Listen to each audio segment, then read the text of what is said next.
Welcome, my name is Rich, and this, as you may note, is not DCUO. This is Champions Online. In an unscheduled change to our streaming plan, I will be playing some Champions Online today. Due to the fact that... Why this is glowing oddly? Due to the fact that DCUO's servers are down. All of the servers are down, so I can't log in the US, for example, instead of EU.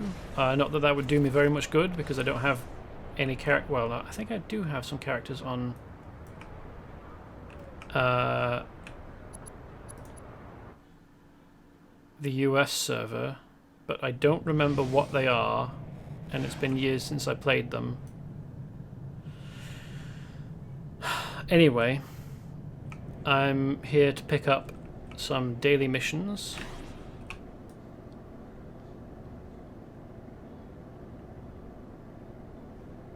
Why do I have this?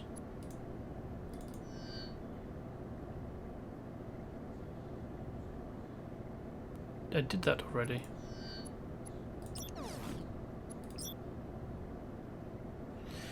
Okay.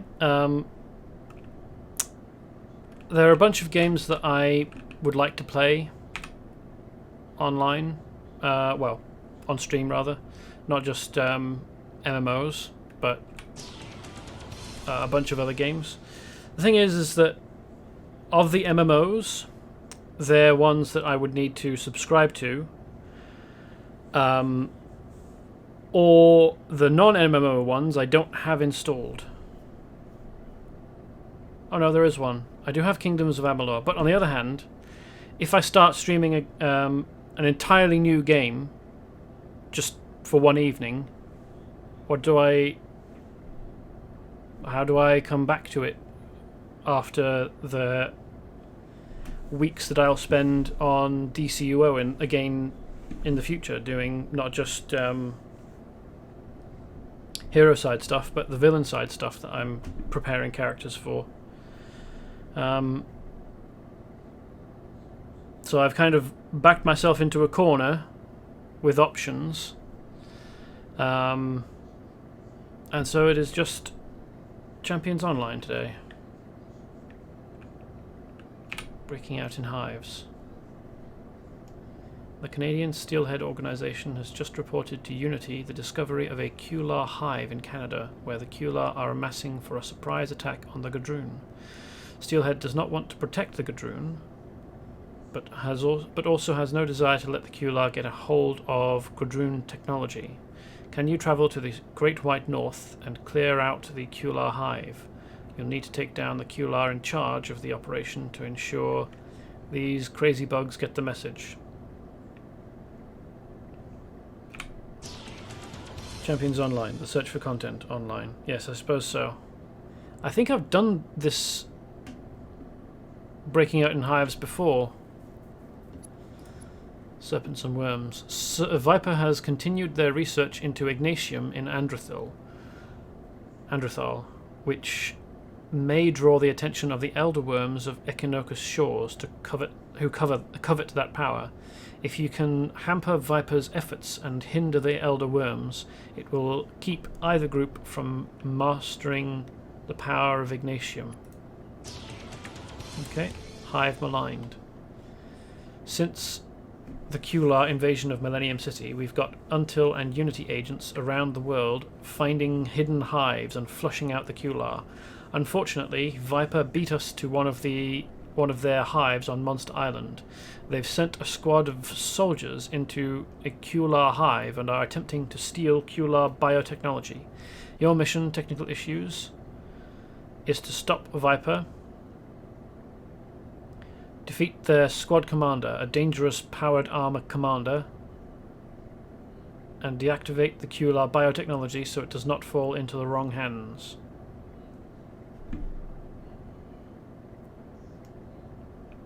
That's a little bit of an awkward sentence, isn't it? You could swap Commando with Leader, couldn't you? Defeat their squad leader, a dangerous powered armor commander. Anyway. Once submerged, geologists around this desert have discovered that tens of thousands of years ago, this land was once completely underwater. I think we've discovered things like that before.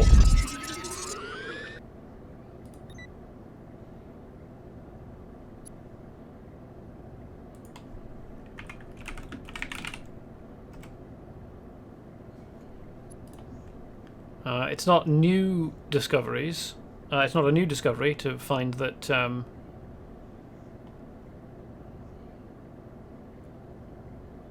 sections of the land were once underwater a long time ago. Although, in terms of geological eras, tens of thousands is not all that long ago. This likely explains how several ancient Lemurian statues came to be buried here. These statues must be of tremendous value to the Lemurians, these statues, because they sent a strike team to attack the Primus laboratory where the statues were being housed for study. All but a single Primus scientist were able to escape. Unity requests you infiltrate the facility, rescue the endangered Primus scientists, and subtly alter the inscriptions to keep the Lemurians from using them to free their gods, the Bleak Ones. Okay. Worm warfare. Unity has just received a call from a survey crew in Lemuria. Apparently they've uncovered an enclave of elder worms. We have enough trouble in Lemuria without adding elder worms into the mix. Please go into the cave and clear it out of elder worm inhabitants, including the dangerous elder worm substantiator in charge. Okay. I assume that Black Diamond is being played by Raven Force. Okay.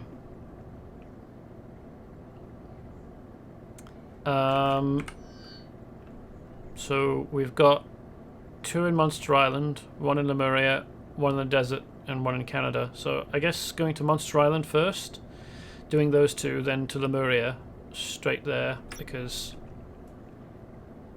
oh, we're more fed. It's timed, is it? Okay, well I guess we're going there first. Oh yes, it is. Thank you for pointing that out for me.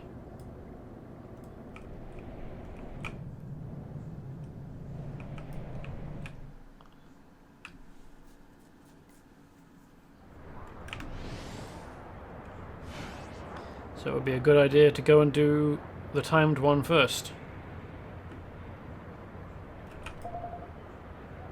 Oh right, yes, of course. I can teleport directly. It has been a while, in my defense.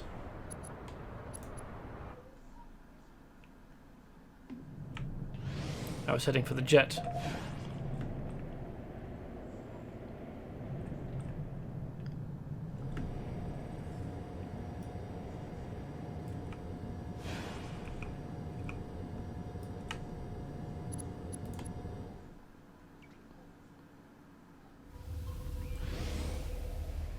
I do, now that I've gotten a bit used to the movement in DCUO, I miss being able to activate faster travel mode.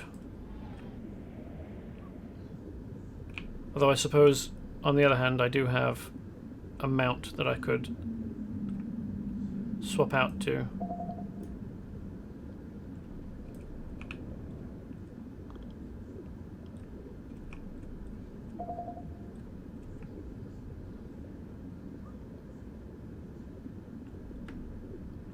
Also in DCUO they have an indicator on the minimap as to whether the thing that it's indicating to you is above you, below you, or at the same level as you.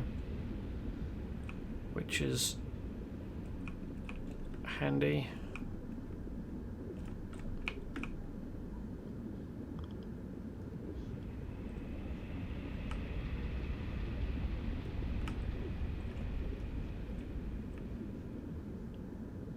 Is this it? Yes, this seems to be correct.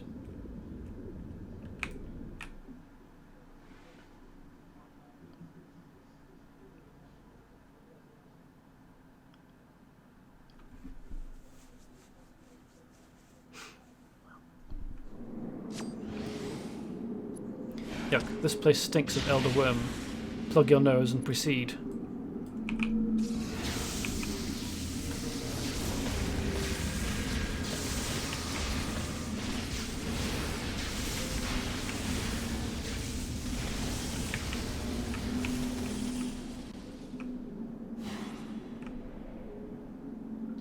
Ah, the tunnel that we go along is right next to the entrance.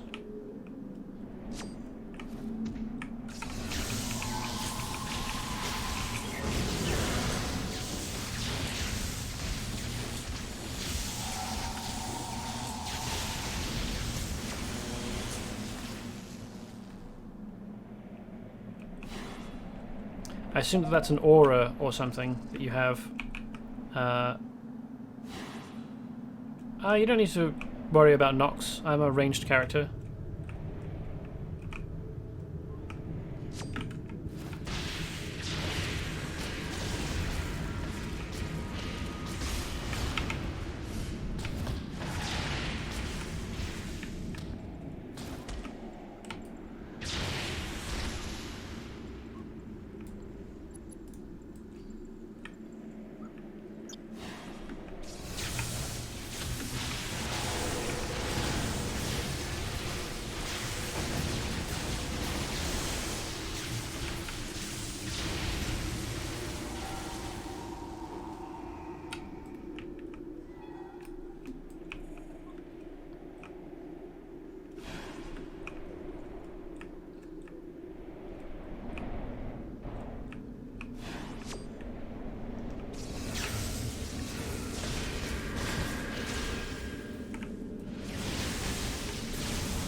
Little bit annoying that my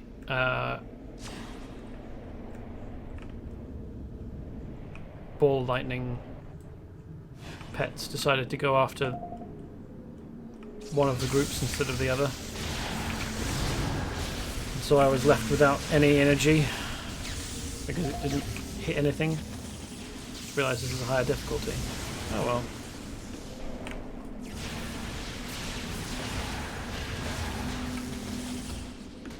We're not struggling.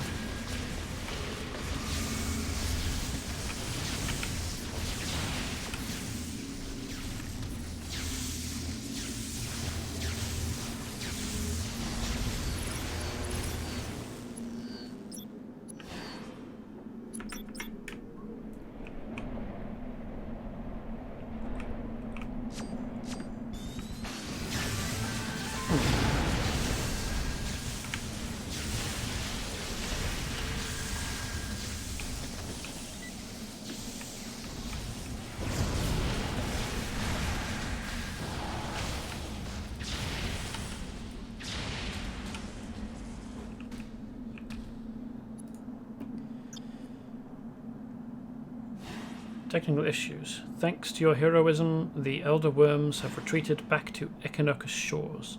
We probably haven't heard the last from them, but it's gratifying to know that if they rear their ugly heads again, you'll be available to deliver a beatdown.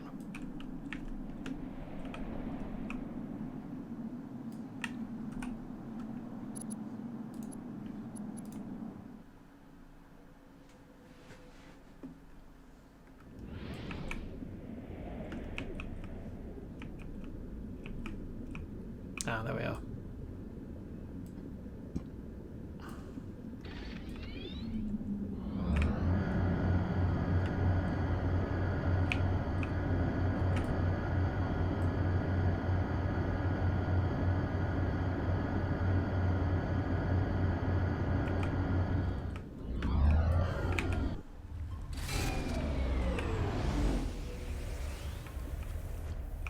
Oh right, yes, the way to the surface is here, isn't it? Mini sub to Monster Island. There we go. And then this is the closest one. Serpents and Worms. Oh, both of them. This is both of them. So where's the other one? Ah, down here. Okay. Well, fair enough.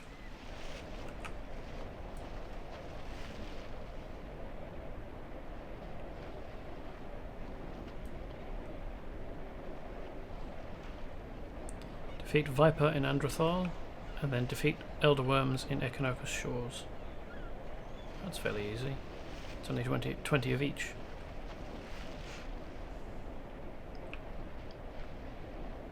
My graphics are still messing up. The water's barely visible. Disappointing.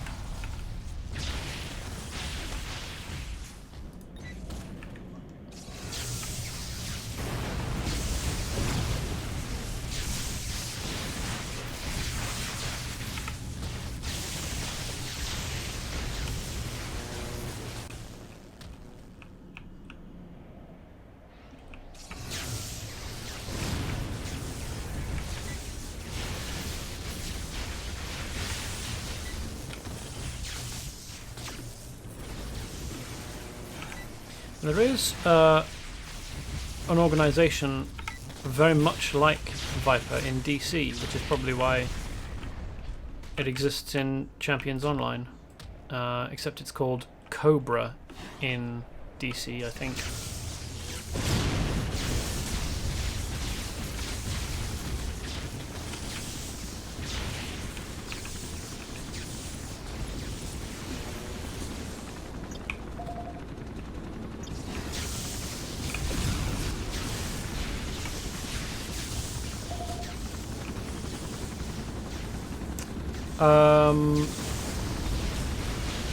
It's probably going to be... Oh no, hold on. No, it'll be Viper for Champions. Viper existed before even G.I. Joe did it. It's just that it didn't have the snake theme, or the heavy snake theme that it has here, until after Viper and G.I. Joe.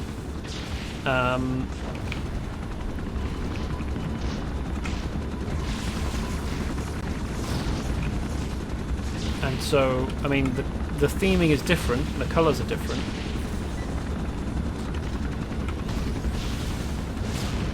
They probably favour different snakes. Or snake names in their theming. Oh, we've done 20 of them. That's it. We don't need to do any more.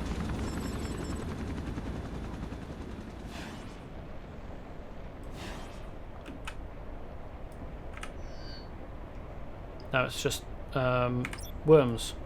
More worms. Yay.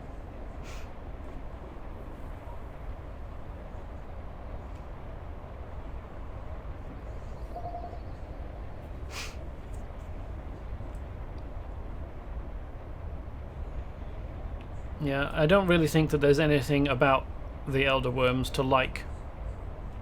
They're pretty horrible all round.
Helminth, pity you will not live to see the ascendance of the Elder Worm. It's not really a pity, and it won't happen because I'll make sure that it doesn't.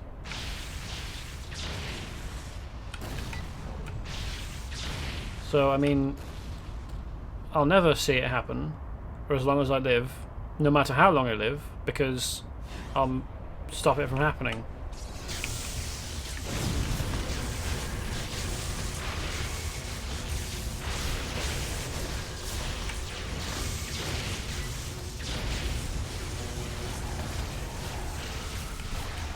You horrible creatures.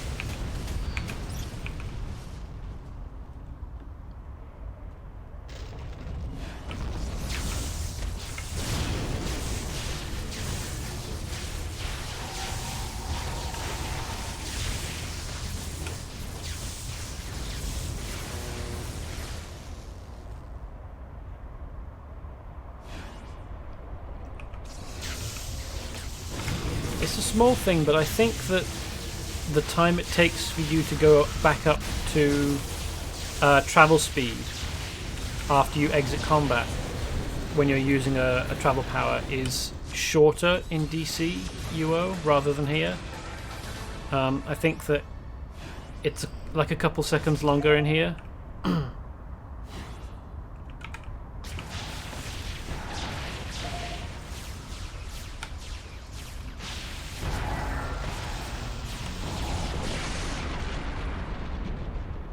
So yeah, after playing DCUO, you get a little bit spoiled in some respects. And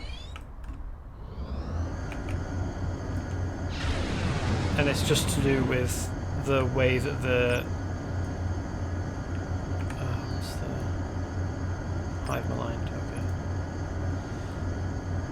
And it's just to do with the way that the engine and the game works, I guess. It's quite cathartic being able to use the weapons powers or weapons abilities and combos in DCUO. Leap at someone and then smash their face in. Can't really do that even with melee oriented power choices in this.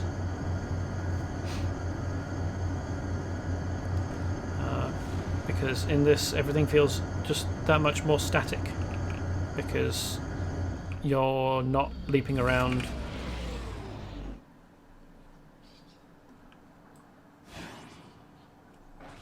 Going from enemy to enemy.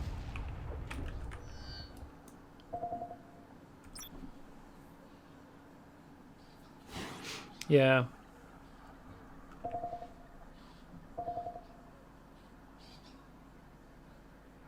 A lot more charge ups or maintains. Should hopefully be more melee combos and ranged. Yeah. Well, it depends on which weapon you choose, of course. Some are obviously more suited towards ranged rather than melee. I mean, all the three choices I made for the characters I was playing on stream. In the distance you hear voices barking orders at one another. Human voices. Viper is clearly up ahead. Be ready for them. The three choices I made were shield, martial arts, and dual swords. And they're all obviously melee, so the ranged combos are limited for them. But other weapons that have a more ranged orientation have better, more complex ranged combos. Just like the melee ones have complex melee options for the combos.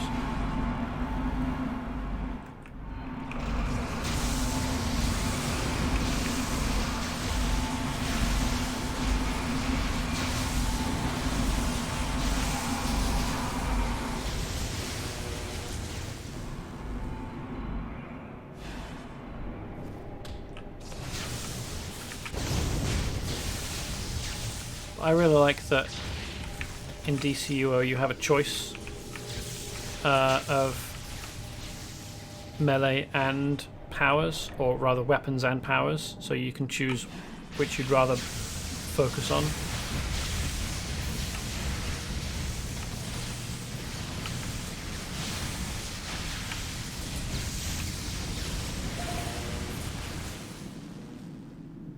That a bit confusing. It does open up gameplay a lot more. Yeah. On the other hand, you have much more granular control, or at least with a freeform build in Champions Online, you have much more control over every choice that you get, or every power that you get. You're not locked into anything. Even if you spend the whole game playing as one particular build, you can retcon out everything, unlike in DCUO where your power choice is absolutely locked in permanently, and even weapons are to a degree. You can, I think, change out a weapon, but you'll always have that one first point skill point spent in the first weapon choice that you made. You also have much less control over how your character looks in DCUO, which is a real shame. I mean, you unlock lots and lots of styles as you play, but that doesn't do anything to change your character's physique.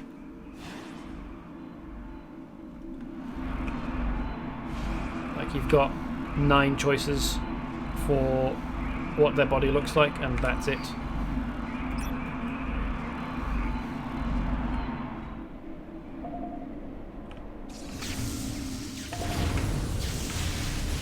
Yeah, it would be nice if they could, like, give you an indication of what styles are available later, like, even if they're grayed out. But on the other hand, that would be an even longer list to scroll through of all the options, because there are a lot of options for cosmetics that you unlock later.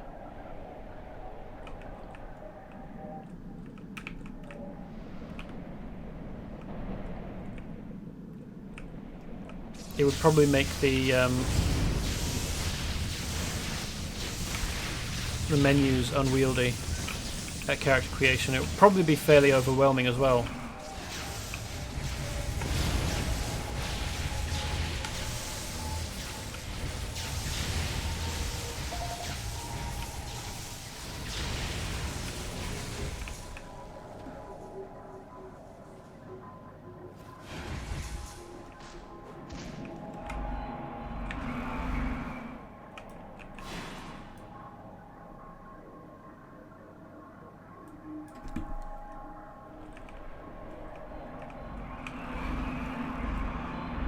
But, I mean, whether you're talking about Champions Online or DCUO, your characters don't really have very much choice in either game over the story and how they interact with it. I mean, I think that story in DC Universe Online is probably told better. They've certainly got way more voice actors, which makes the whole thing more immersive. But you don't really have any choice. Thanks for clearing up the Qliphothic Hive technical issues. We've got Viper on the run now. They can't take many more defeats like this, like the one they suffered today, and yet they'll keep coming back. Guess they're just gluttons for punishment. Voice acting in missions is a relatively newer addition for CO. But didn't they... I mean, for most missions, yes. Like the...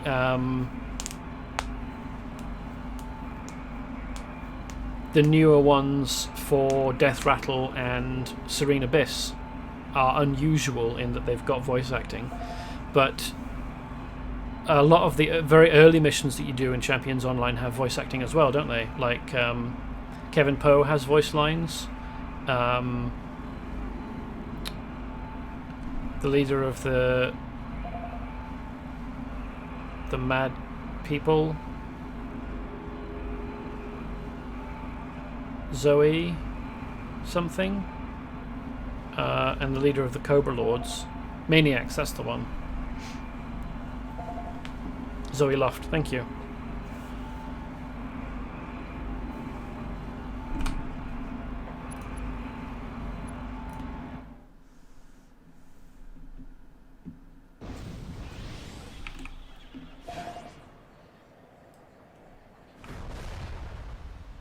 Oh, clever reference to the drug. Which drug? So it's Canada and the desert. Next. Let's go through the desert.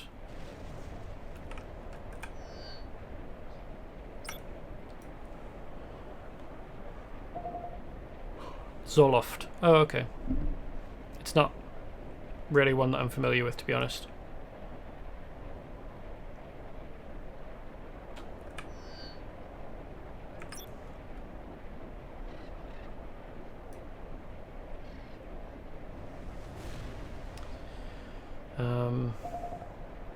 Used to treat depression and panic disorders. Oh, okay.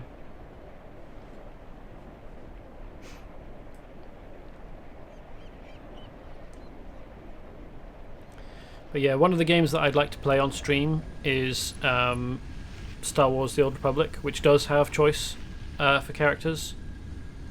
And there's a huge amount of story in that. So you have a choice of 8 character classes, depending, regardless of which faction you're playing as. They kind of mirror one another in terms of the abilities that you get. They're just reskinned so that the animations and like the effects are different, but all the math underneath it is the same. Oh, okay. But that's one that I would need to pay subscription to be able to play. I think. I mean, you can play for free, but you have very, very limited options with the number of characters that you can create. And I subscribed for a bit and have 8 characters. And so now... Oh, no, I don't have 8. I got 4. More characters than the free subscription allows, anyway. And so now that I've created those characters, I don't know whether I'd be able to play any of them if the subscription has lapsed, which I think it has by now. This entire lab reeks of the fishy stench of amphibious Lemurians. Likely they have already made their way to the statues, and their summoning ceremony could start at any time. Proceed with caution, but remember, there is no time to waste. Now, the sort of fishy stench that you associated with fish, it comes from rotting fish. It's the smell that you get, like, when fish have started to decompose. I don't think that fish ordinarily, when they're alive, smell of anything very much, really. I mean, maybe they smell of seaweed, but even that smell of seaweed that you associate with the sea is the smell of decomposing seaweed. It's not the smell of living seaweed. It's a horrible thought for what Lemurians must smell like then. Yeah. I mean, maybe they smell of the things that they eat, which would be believable.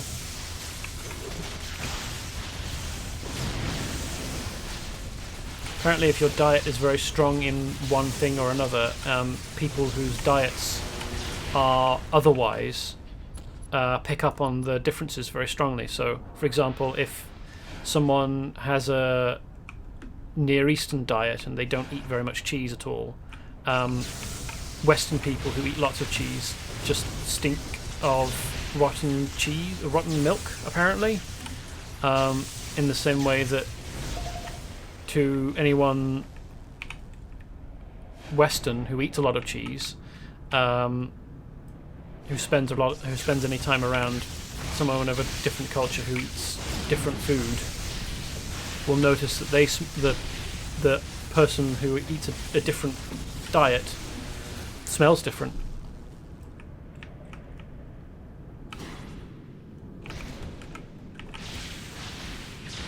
So I mean, if the Lemurians eat mainly fish, or I suppose it's probably, you could probably make the case for them eating mainly sushi, like seaweed and raw fish, or maybe cooked fish, possibly. Although, how you cook fish underwater without flame would probably need to involve like volcanic vents. I mean, you could do it. It would just be much more magic. Yes, I suppose so. But even then, like,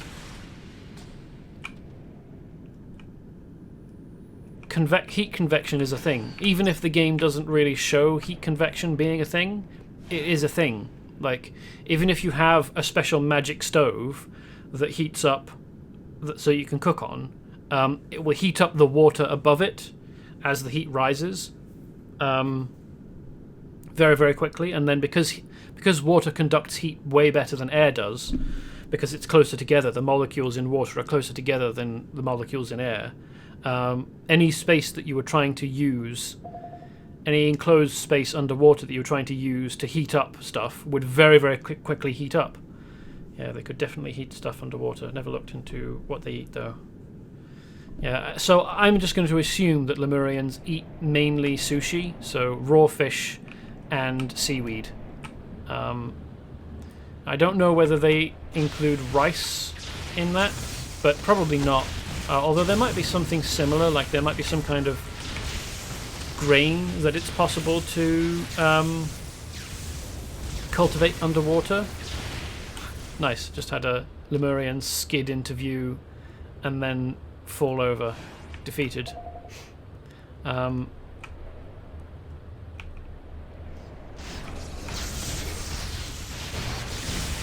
I mean, if it was rice or a rice equivalent, then they probably would be able to... oh, Lemurian gloves. Cool. I already have those. I'll sell them. They'd probably be able to cook a grain, like a rice cooker sort of situation, more easily and more safely than an open flame that you would use, or at least an open heat source that you would use for cooking meats.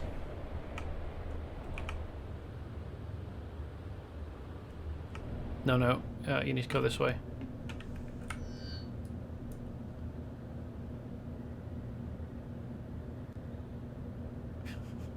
Just watching you navigate on the map, bouncing off the walls. I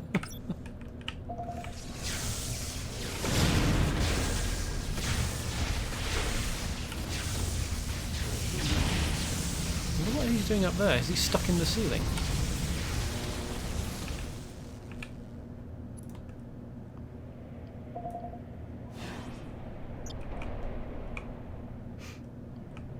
I know that your punch threw him up there, but, like, why did he stay up there? Did he think that clinging to the ceiling would be safer?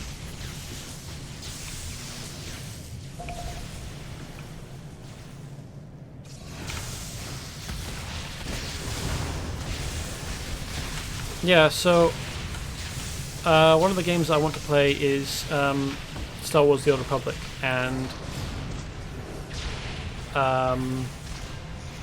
there are 8 classes, but 2 of them are sort of paired in terms of the story that they experience. So there are 2 that are sort of Republic Commando, 2 that are smuggler sort of Han Solo style. Are you zooming in on her butt? Oh, hey, welcome, Kamisake. I was not zooming in on her butt deliberately. I was just looking up at the ceiling to observe a character. Alter inscriptions on statues. Stop the summoning. So there's 1 statue left that we haven't altered the inscription on.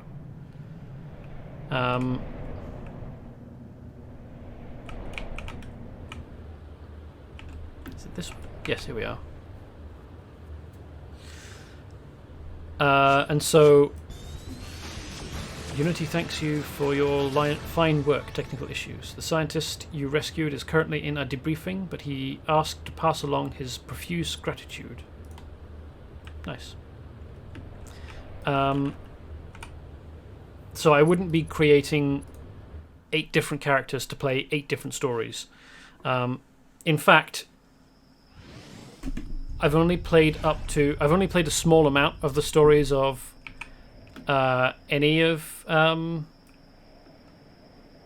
Star Wars: The Old Republic, so I'm not sure how often the stories in general cross over. I know that 4 classes, 2 of which are paired. Totally forgot about the High Noon event. Oh, is that what the lights are about?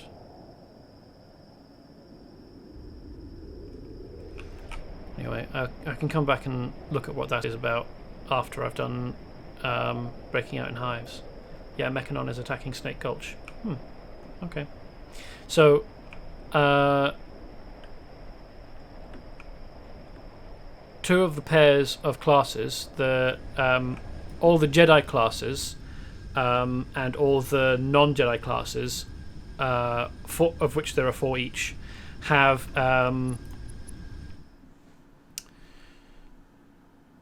separate starting worlds. So they have unique story beats for each pair, but broadly. So, for example,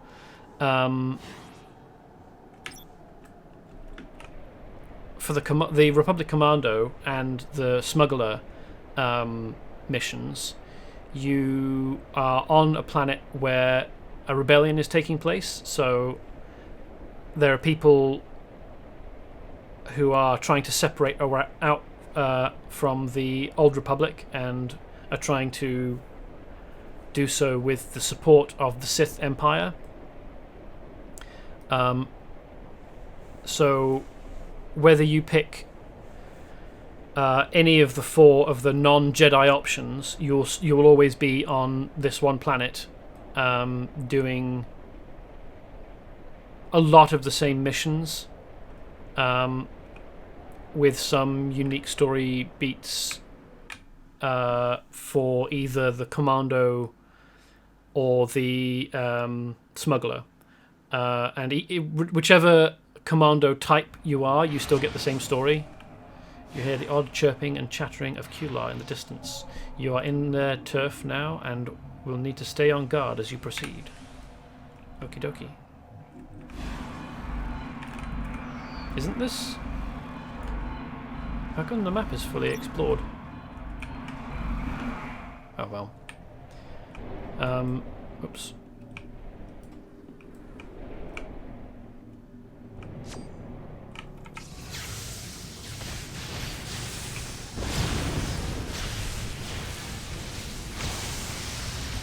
So, while yes, you do have unique bits of story for each of the classes. Not sure how this crate got here. Oh, weird. That is strange. Can you put it down, or are you going to hold on to it to throw it?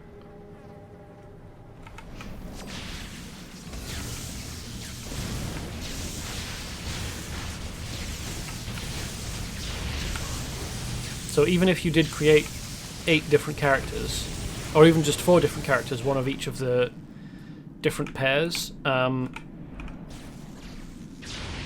you would still, for 2 characters, have a lot of crossover with the stuff that they get up to. And that's not to mention the fact that there are 2 factions in Star Wars: The Old Republic, the Republic and the Sith Empire. And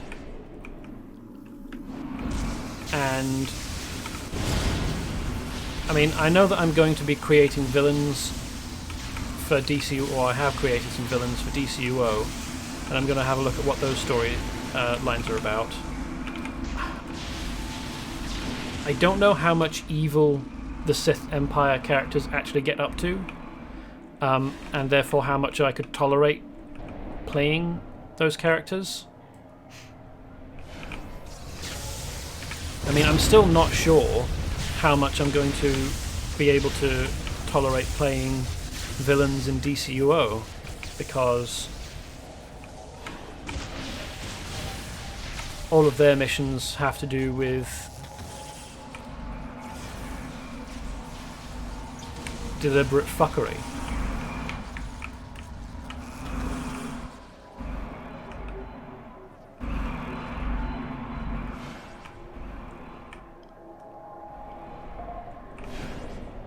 Gotta say, DCO villains really do make you feel bad.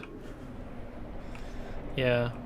I mean, as I said, one of the things that you can do as a villain is find people who are distressed citizens on the ledges of buildings and just push them off, as opposed to the heroes who convince them not to commit suicide. Like,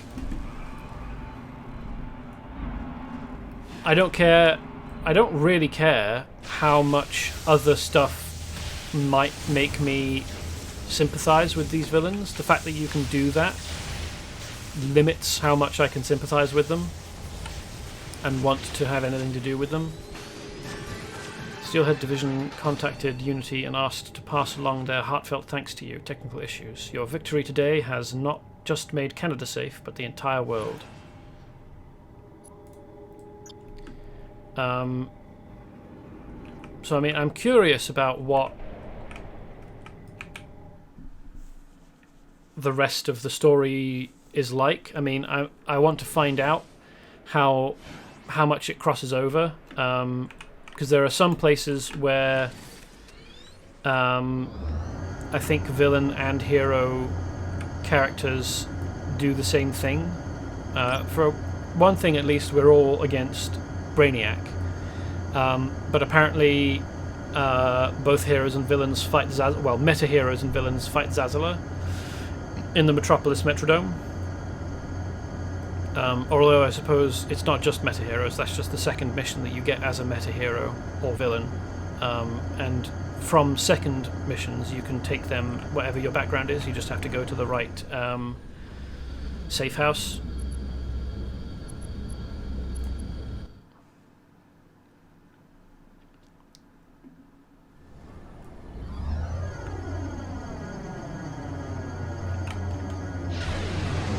And you can pick up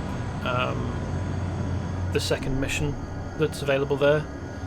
And in fact, I did that with Hephaestiana yesterday when I was preparing her to be ready for today, so I could show the final magic-only mission sequence in DCUO, despite the fact that that's not possible now. I still put the work in. And if you go back and do those two missions, so whatever the two missions are that you would get second, if you leave those until you're level 30, the rewards you get for completing those missions scale with your level. So I got some gear that was better than what I was currently using at level 30 when I completed the Metrodome mission and the Lighthouse mission with Bane in Gotham. You have successfully resolved all the hotspot missions for today. Congratulations. However, you are not done, as we have just gotten reports of a special assignment for you. Please stand by as we get you the special assignment information. Ignatium Immensity. It's a bit difficult to read that because it's yellow text on a blue background, and yeah, some of it's like it's outlined, or there's an inside shadow. Anyway, it's not very easy to read. Yeah, I don't know why that choice was made. It should be gold. Unity has an important mission, and there's nobody up to the job except for you. Technical issues. Well, thanks. I am pretty great. Evidence has recently surfaced that the Lemurians have uncovered another of their ancient temples in Lemuria. What sets this temple apart from the others, not of the others, is that this temple houses an enormous Ignatium gem, one so big and powerful it could power another Lemurian superweapon on the scale of the Mandragora. That's a pretty big Lemurian gem then. Ignatium gem. Lemurians are already inside, so you can't waste any time infiltrating the old temple and destroying the gem. Be sure to defeat the Lemurian elder sorcerer priest in charge, and expect to face heavy resistance during this mission. Technical issues. Okie dokie. Back to Lemuria.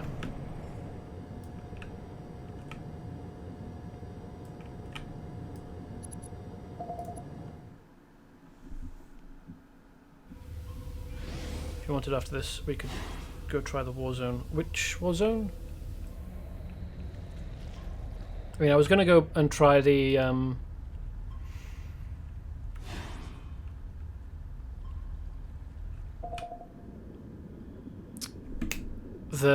Cowboy event. Qliphothic Warzone has daily missions. Oh, okay. Is that PvP? Although, why would it be? Story. Okay. In-game zone. Sure, let's go there. I don't think that I've been there before. So, wait.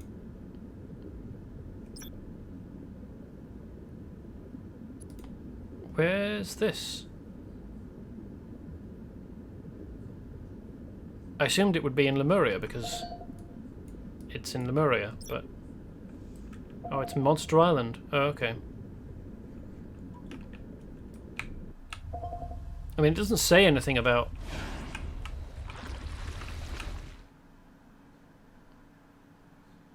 being in Monster Island. It says they've discovered a Lemurian temple, so why wouldn't... I had to double check mission. What is this?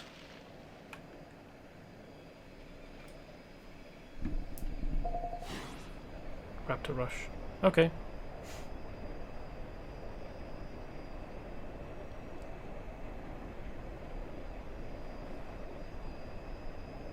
So yeah, like, I am curious about what places the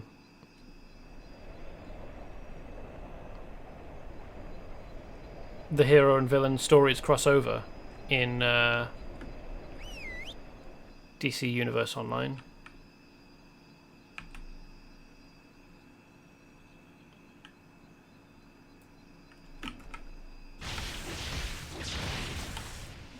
Why is everything hazy here? It's like the screen's been smeared with Vaseline or something. Heat, okay.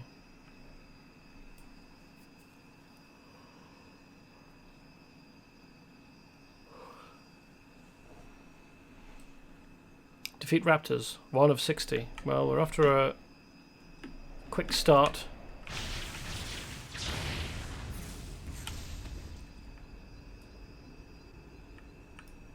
Alright, whilst I was flying here, I discovered another mission that I want to do. I think it was here, or was it here?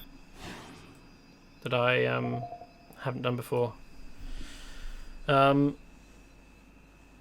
So, no matter how awful the characters are in terms of their behaviour, or the villains are rather, in terms of their behaviour, I will still do the missions because I'm curious.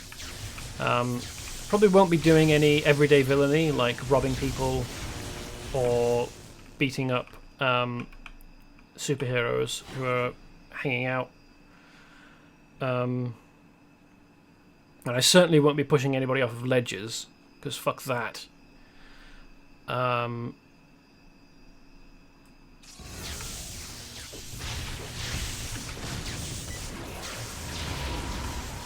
it will be a nice change of pace, because before streaming, before doing any DCUO streaming, I was already very familiar with the beats of the stories, and like I couldn't remember exactly what the sequence was, but I had a pretty good idea of what would come next and how long it would take. And so just any change in that, beyond the differences you get between Origin, will be good to experience. Found it interesting to see NPC heroes fighting in real combat in DCUO. Yeah, it's not that much, but it is there, which is good. So I think it's outside of Midtown in Metropolis, but Dr. Fate is just like hanging out on top of a building. Presumably he is a defeatable enemy for villains in the same way that, you know, Weather Wizard and And that Flashpoint Zone too. Okay. Oh, there's still more stuff that I haven't seen yet in DCUO. Like, I haven't done the Flashpoint stuff, even off stream.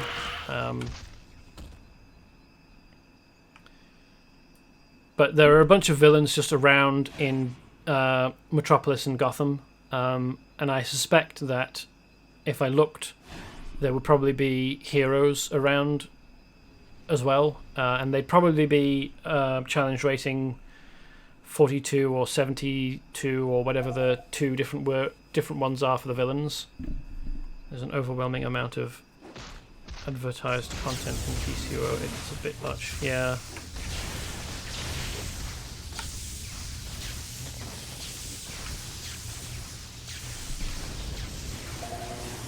Not a bad thing though, yeah. So, I mean, I do want to play Star Wars: The Old Republic. Plenty to keep you busy. Yeah, there's a lot more going on in DCUO. I just wish that the end game grind wasn't quite so grindy. But maybe that's just because I tend to play games solo. Oh, hey, dudes, rather than just raptors. So, I mean, I do want to play Star Wars: The Old Republic. Oh, it's an Nemesis thing. Okay. But I don't know how much of The Old Republic I'm actually going to see, because I don't know how much of the Sith Empire stuff I would actually be willing to and interested in playing. I'm also not sure how much point there is in creating loads of different characters. I mean, yes, you do have slightly different story beats between the four different classes that have, you know, their own regions. But that's just the starting zones, and I don't know how much crossover there is after that point, because I haven't gotten past that. I've gotten to Coruscant, and that's it. Because I was having fun creating new characters, rather than... Because my standard pattern of play is that I like creating new characters and trying out different classes more than I am interested in getting all the way with one character.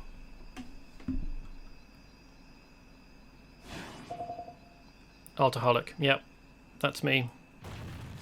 I'm also wondering about playing World of Warcraft, but I mean, if I'm focusing on story, then I might be better off starting out playing Warcraft Classic to show what missions, what quests you have and what stories you have, you know, pre-Cataclysm in the very original form of World of Warcraft, and then like play as much of play up to level cap in Warcraft Classic, I suppose, and then create a new character in normal World of Warcraft and go through doing, you know, missions just for each expansion, because each expansion has its own separate continent that it has stuff going on.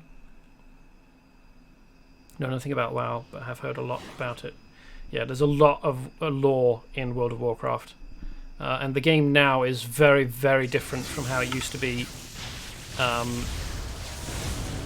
in vanilla, or even, you know, a couple of expansions in.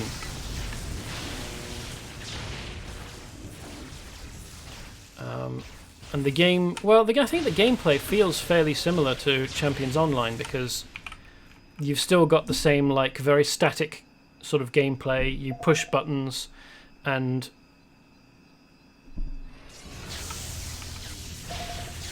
you don't usually need to move very much unless it's a raid. In which case you probably do need. Well, I mean, even you need to be careful about where you're standing in endgame raids, because the stuff that happens, the environmental stuff that happens, probably will kill you. And there are a couple of occasions in past expansions content where mechanics in raids probably will kill you. Same thing as idle and destruction. I guess. Yeah, so there's a sort of a trope in World of Warcraft that's even become a thing that's mentioned in the tips on the loading screens, which is don't stand in the fire.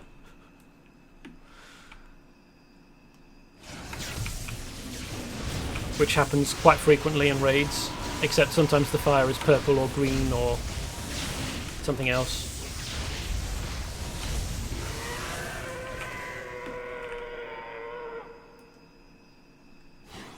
But generally, combat in World of Warcraft is very, very static. You don't need to move around very much.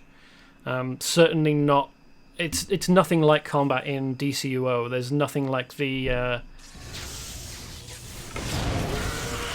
kinetic action style of combat that you have in DCUO. That would definitely be me completely brain dead to enviro effects and then be all, what happened? But that's only, as I said, that's only really if you're raiding as part of an endgame raid group. And if that was happening, then you'd be expected to do research, like watch videos of very advanced raid teams.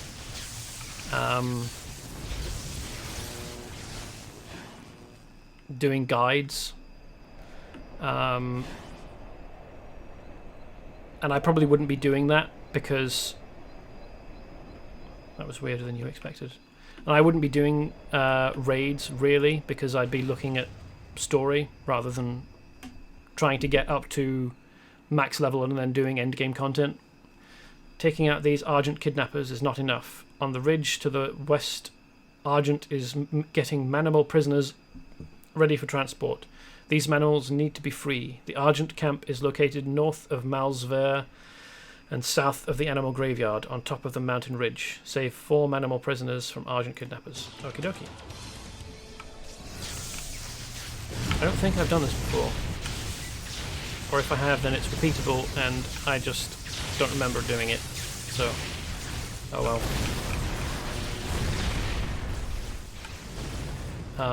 But even in World of Warcraft, you don't have a huge amount of like character choice with stories. You sometimes get some, particularly target you but won't attack. Weird.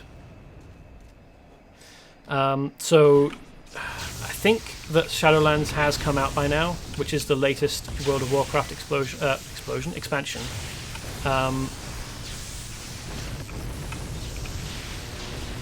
But during Battle for Azeroth, in the Horde faction, you had a choice of whether to support the current leader of the, or at the time the current leader of the Horde, Sylvanas Windrunner, or the rebellion against her, because she was kind of, I mean, she wasn't that great to begin with. Sorry for fans of Sylvanas Windrunner, I've never liked her very much. But she used to be kind of okay, and then she got more and more extreme and violent as she went.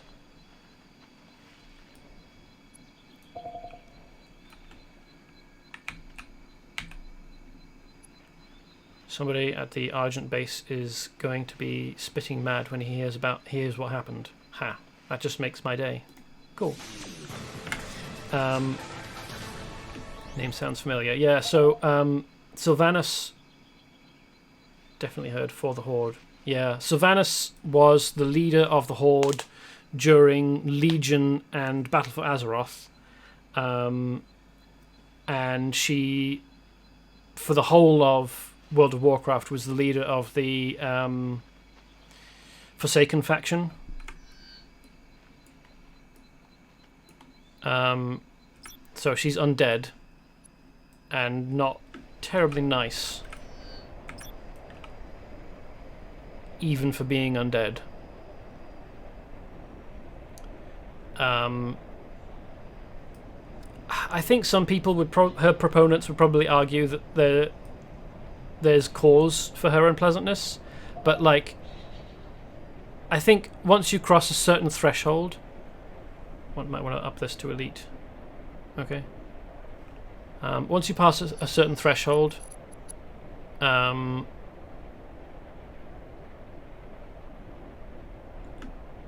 behavior, it's not really excusable, no matter what experiences the character has undergone up to that point. Like, don't be a knob. Don't commit war crimes. Why do you think that we need to up this to elite? By the way.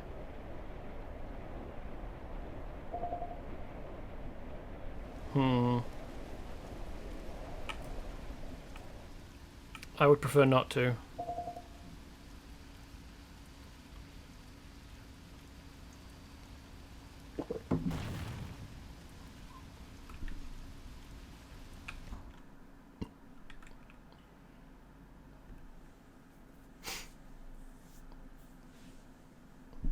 But anyway, so during Battle for Azeroth, you get a choice of whether to support Sylvanas or whether to support the rebellion against her within the Horde. You hear the hissing of Lemurians in the distance, echoing down the lengths of the temple hallways. Be ready for a fight. So I'm not quite sure what happens at the end of the storyline with the rebellion against Sylvanas. I know that she runs away. Oh no, it's Ironclad. Cool.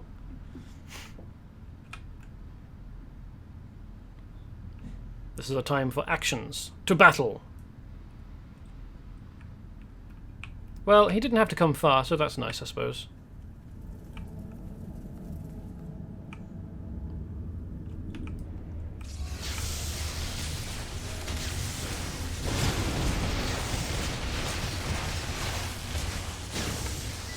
Are we supposed to be destroying these crystals, or like is the crystal that we're supposed to destroy going to show up later?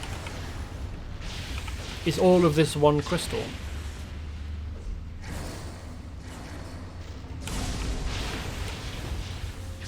So like, despite the fact that things ended up going the same way regardless of which one you supported, like whether you support Sylvanas or rebel against her, Sylvanas still kind of goes a bit nuts at the end and runs away and to Northrend, which is the northern continent, and tears a hole open in time and space to the Shadowlands, which is the land of the dead, which is the location for the current expansion, Shadowlands. They're dead good with naming, see, in World of Warcraft.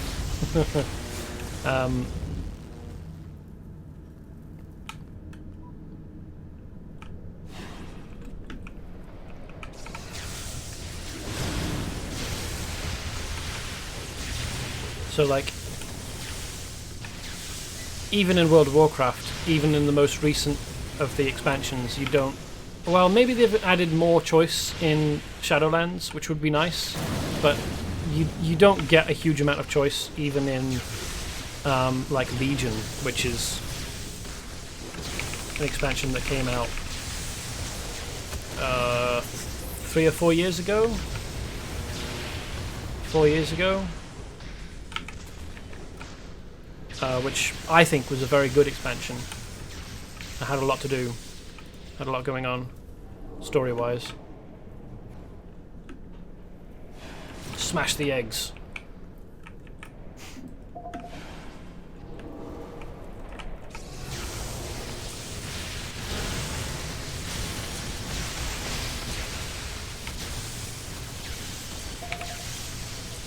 Ironclad keeps telling you to wait.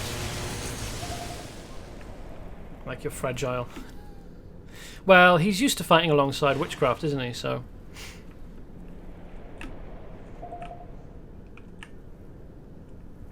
he's probably got habits that he's developed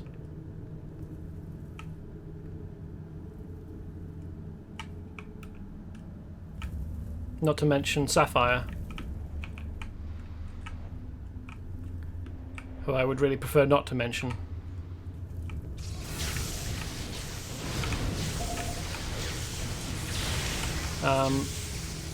Yeah, so I've got a list of games that I want to play. Some of them are quite old, like Kingdoms of Amalur, which is a solo game. You don't get a lot of story choice in that either, unfortunately, but that's fine. You don't have to have story choices to have a good game. I also want to play a very old game which got reviewed pretty poorly, and at the time, rightly so. So the game I'm talking about is Hellgate London. When it first came out, it was kind of multiplayer. No idea what that is. It will be interesting to watch. Yeah. Well, I quite enjoy Kingdoms of Amalur. I saw that they released a new, like, better graphics version of it recently, and I was like, well, the original one didn't look that bad to begin with. I don't know why they're bothering. Also, it's inconvenient for me because I own the original version. I don't really feel like going and buying the new updated version because I can't see much of a difference in terms of the graphics. Hopefully nothing else is different.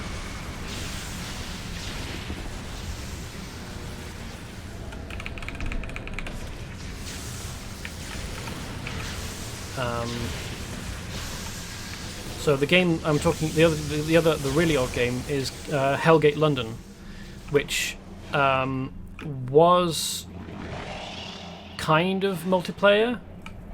You could, all of the non-combat zones were, or you could play online, so that you were, the non-combat zones were social zones, and you could see other players and team up with them. The thing is, though, that they decided when they were creating the game and making it subscription-based that the difference between subscriber and non-subscriber was huge. Like, you got amazing bonuses for being a subscriber, and you just kind of were ignored if you weren't a subscriber. It was... I don't remember because it's been so long. Like, the game came out easily more than 10 years ago. I think it was 13, 14 years ago at this point. And what's over here? Oh, right, okay. Been there. No worries. This is where we came in, isn't it? Right.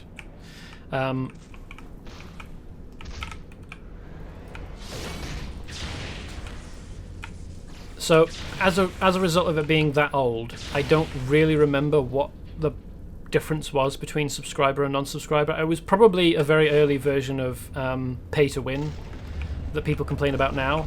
And as a result, people stopped playing it because it was very unfair.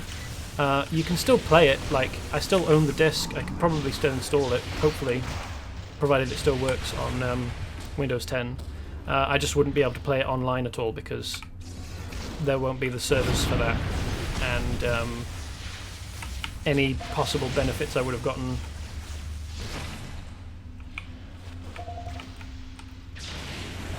Enemies are smart, they won't come into lava.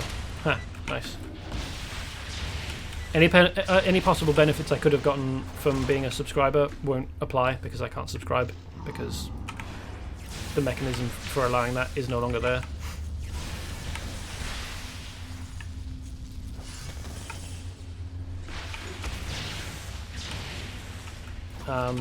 But the game is still playable, provided it will work on Windows 10, and I never managed to finish it, and I would quite like to, because particularly if you can play as different classes in Hellgate London, and one of the classes is a couple of them are melee and a couple of them are ranged, and oh hey, I didn't have my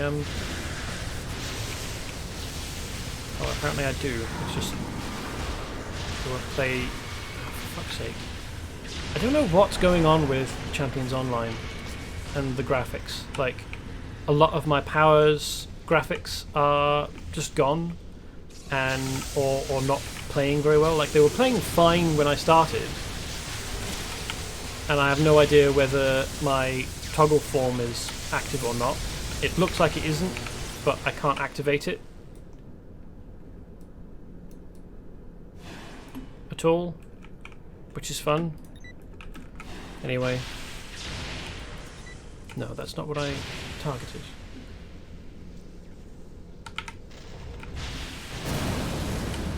Oh yeah, my status bar says it is. That's a good place to check, I suppose. Thank you for pointing that out. So, some of the classes in Hellgate London are melee, and some of them are ranged. The ranged ones play first person because you're using guns, and I found that that made the game much more immersive, and you kind of got into it more. Like the atmosphere and the threat from all the demons didn't feel as scary if you were third person playing melee, because you could see them coming. I guess it didn't feel as scary. So I'll probably play, if I can get it working. I'll probably be playing that as a ranged character. Try first person in CO. No, I don't think so. It's not the same.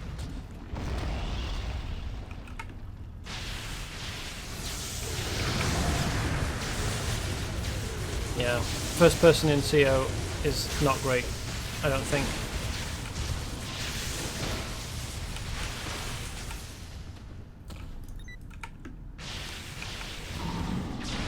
So when the mission said that there was a big Ignatium crystal, what it actually meant was there was 3 or 4 smaller but still very big Ignatium crystals that apparently were linked or something.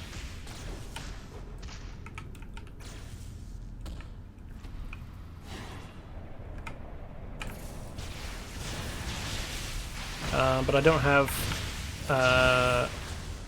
Hellgate London installed.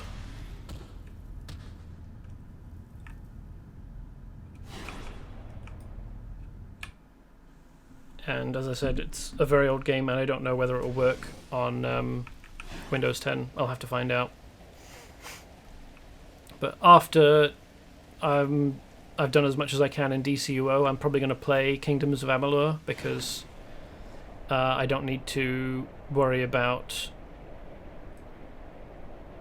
stuff being up or going down, like servers being down for Kingdoms of Amalur.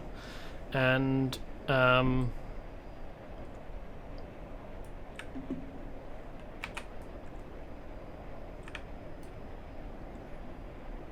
it's also, it doesn't require subscription. I can just play it, and it's probably like 60 hours worth of content, depending on how long I spend doing stuff. Also, I really like the freeform nature of class building in Kingdoms of Amalur. You can choose from kind of strength, intelligence, or dexterity style combat, so like heavy melee, warrior style, mage style, or like rogue style. And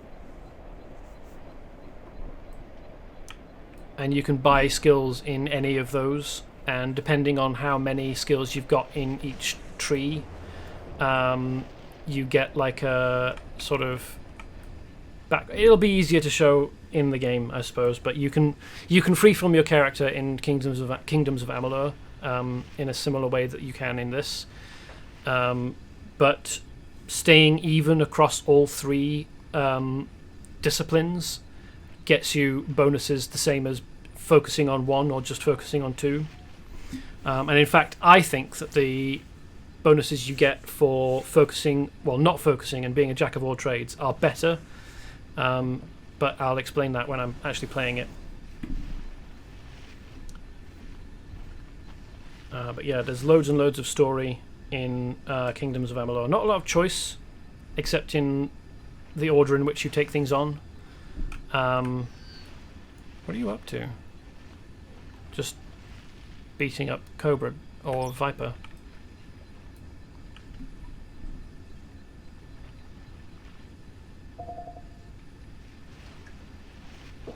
Well, they are naughty boys. They deserve it.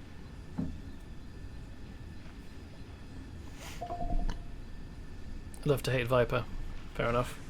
I don't know where the Qliphothic Warzone is or how to get there, so I would need your help for that. What have I got in my inventory? I should probably use this opportunity to sell stuff.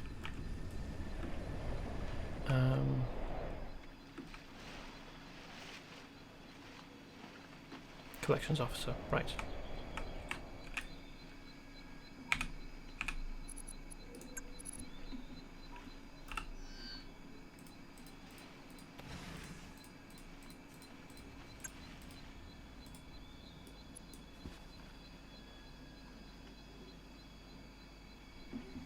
I feel like I was getting a vehicle. Oh, maybe not. I thought I was getting vehicle upgrades, but I don't seem to have any.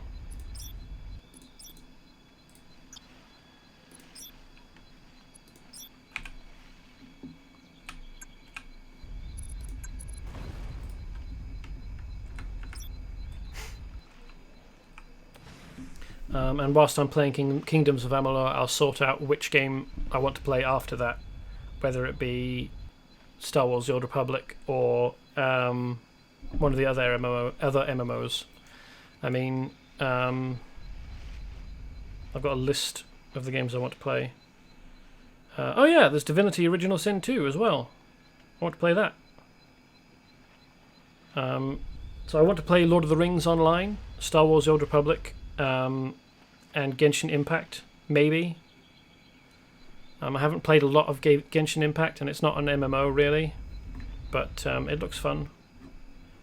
And Secret World Legends, which is a free MMO, and is based on all conspiracy theories are true. And you are a character. It's like modern set. It's kind of modern fantasy. You can be a member of either the Templars, the Illuminati, or the Dragon as one of the three factions. But playing for free, you only have one character slot available, and to buy another takes a currency that I haven't seen show up yet, and quite a lot of it. So I don't know. I don't know much about the game, basically, and I want to play more of it off stream before trying to dive in and play on stream. To say nothing of the fact that at the moment I only have the one character slot available, and I want to have more. The game is a conspiracy. Sort of. Yeah. So the first place that you go after doing the introductory stuff is an island where the dead are rising, but it's not like just boring old zombies. The dead are sea zombies, based on, or ocean zombies, I should say, based on Viking mythology, and there's a lot of Lovecraftian stuff in it as well. Do not go into until vault level. Okay. Where should I go then?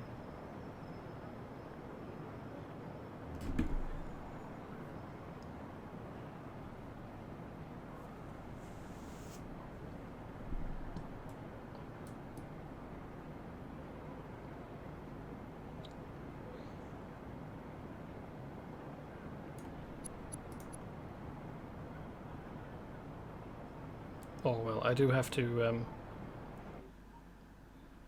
turn stuff in at Unity. Oh right, okay.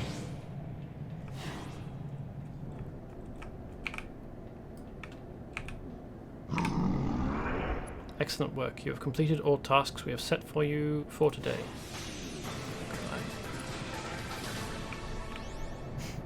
Yeah, I've noticed that I don't talk as much during DCUO as I do in this, and I think it's partly to do with the fact that the game requires a little bit more attention from me in terms of the combat, but also like, oh yeah, hey Grund, how's it going? Is it Morty Sword or Mortis Word?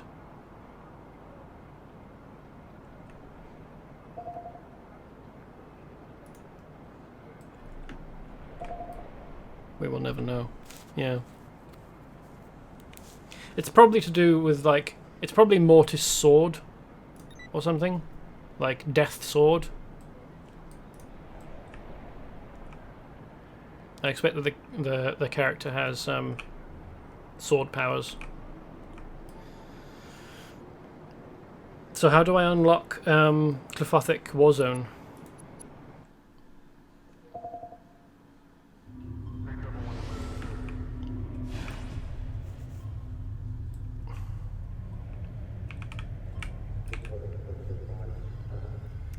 In view, technical issues. I'm Major Violet Baudreau, commander of Until's Project Hermes. I mean, I've done Demon Flame.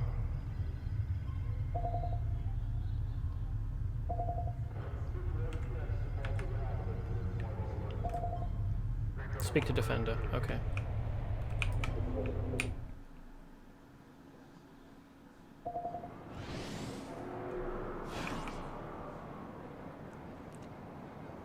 Which is it?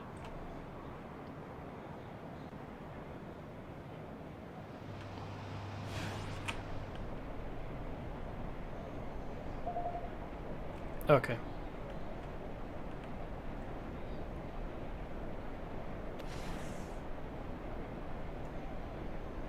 So Sacrofender or Defatees.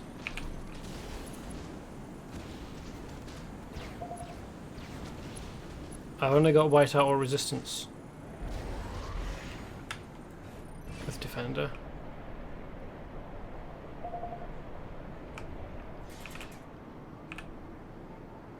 And I have Fatal Error with Socrates. I assume that there's some sequence of missions I need to do that I just haven't done.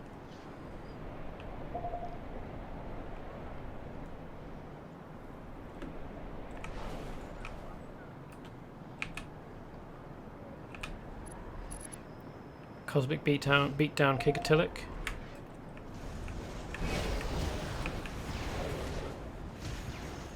Hermes Revisited, there we go. Have I done Project Frankenstein? What is Project Frankenstein? Is that TA?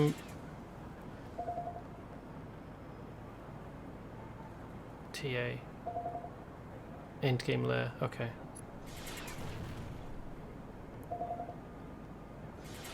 No, it's fine. That's why I didn't do it. We received a request for your help from Major Boudreau over at Until HQ. You may know her from her work with Project Hermes, keeping an eye on magical disturbances around the globe. Yeah, I think we got another crisis brewing. Head over to Until HQ ASAP.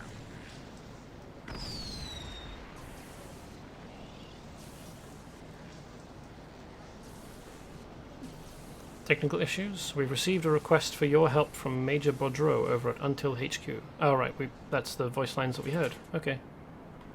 Accept. And now we can go back to Until HQ.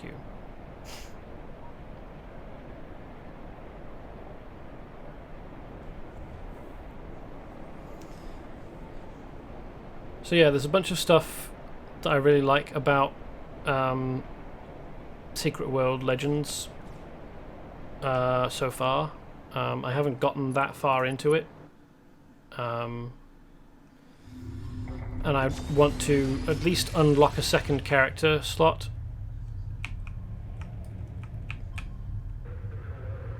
I'm glad you're here. We've got a serious magical meltdown happening, and Project Hermes can use your help on putting a stop to it before it's too late. Oh, and by too late, I mean end of the world too late. I at least want to unlock a second character slot so that I can have a character starting from first level playing the game. I also don't know how much difference there is between the three factions and the stories they experience. I know that the beginnings will be different. I haven't seen the beginnings for the Illuminati and Templars, but I know that once you are done with the tutorial level stuff and you get to the first zone, basically all the stuff is the same, and I don't know that I can really be bothered creating 3 new characters so I can show the stories of the 3 the unique parts of the stories in the game that are unique to the 3 factions. Is it Realm of Destruction? Because we've done Operation Demon Flame.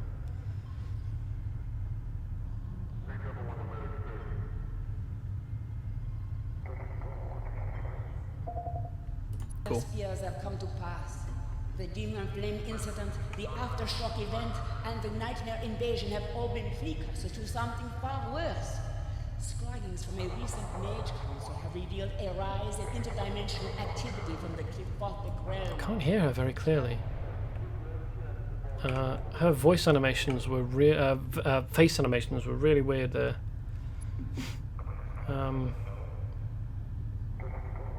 I know that she's got voice lines, but I can't hear them very well. I suppose I could turn up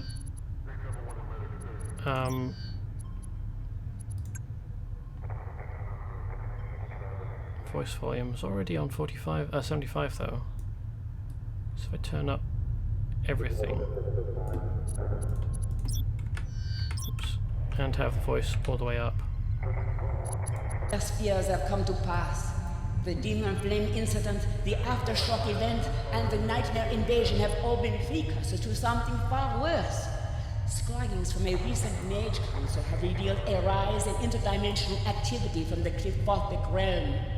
Traveling there via astral projection, Witchcraft discovered the source of these attacks upon our world. There she found a strange Oblivion cult controlling the creatures of that realm and allied with familiar foes. The Elysium God has helped Project Hermes establish a beachhead there, called Threshold. We've also built a stable interdimensional portal so you can travel there yourself. Witchcraft is waiting on the other side to give you more details on what you'll be facing. Those facial animations are really weird.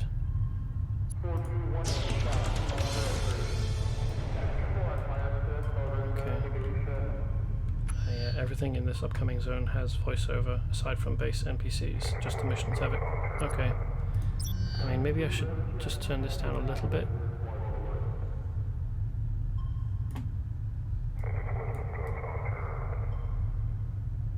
But her voice lines were very quiet.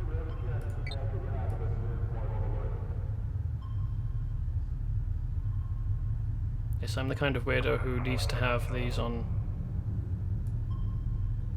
even numbers. There we go.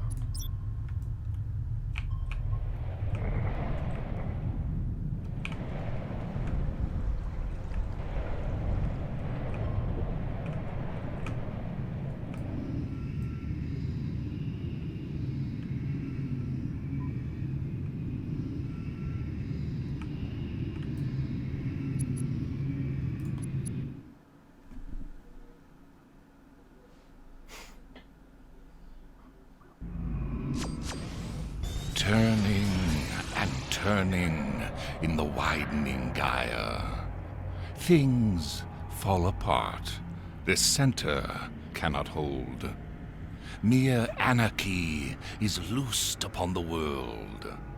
The blood-dim tide is loosed, and everywhere the ceremony of innocence is drowned. The best lack all conviction, while the worst are full of passionate intensity. I feel like that doesn't make any sense. If people are trying to unlock the Eidolon of Destruction here, it seems packed for this I wouldn't know.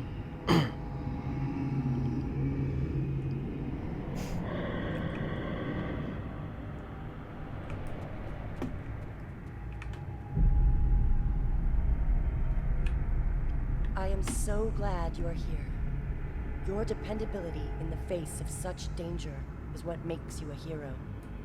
Major Boudreaux has probably briefed you on the situation here. Let me provide you with more details. Okay. Strange visions. You had a vision when you arrived here. Not surprising. The entity known as the Eidolon of Destruction has a strong influence over souls and minds of this realm. The words are from the poem The Second Coming from William Butler Yeats. I believe the Eidolon is trying to tell us something. Would you like to view your vision again? I can assist you. No, I'm good. Oh, so it was from a poem from Yeats. These can't be the end times. Not yet. Still doesn't make any sense to me, though. Eidolon of Destruction, daily.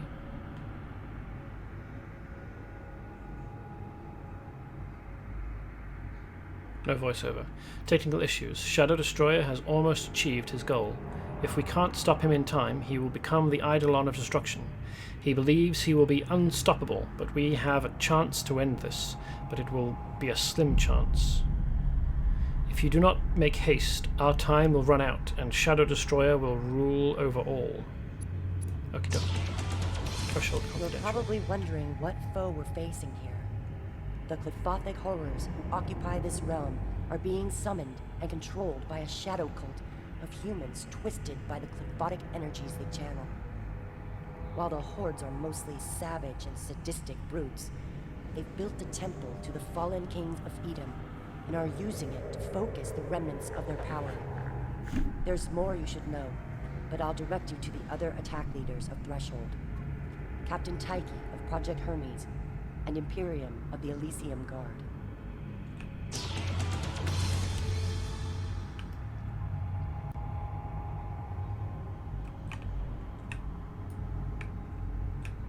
We must drive back the darkness before it overwhelms us. Threshold confidential. Greetings to you, warrior of Asaya. I regret we must meet under such grim circumstances. I am known amongst your people as Imperium, leader of the Elysium Guard. We have come to help you battle the forces of destruction threatening to escape this realm. Witchcraft said you may be familiar with the Elder Worms.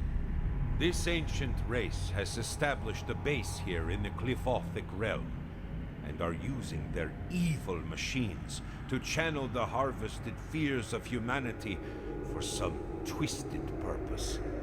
If they are allied with the Shadow Cult and the invaders from Multifaria, the situation is indeed dire. Ready yourself for battle, warrior. Yes, that's how ordinary humans talk, with their facial expressions going all over the place. Also feels like he has too many teeth.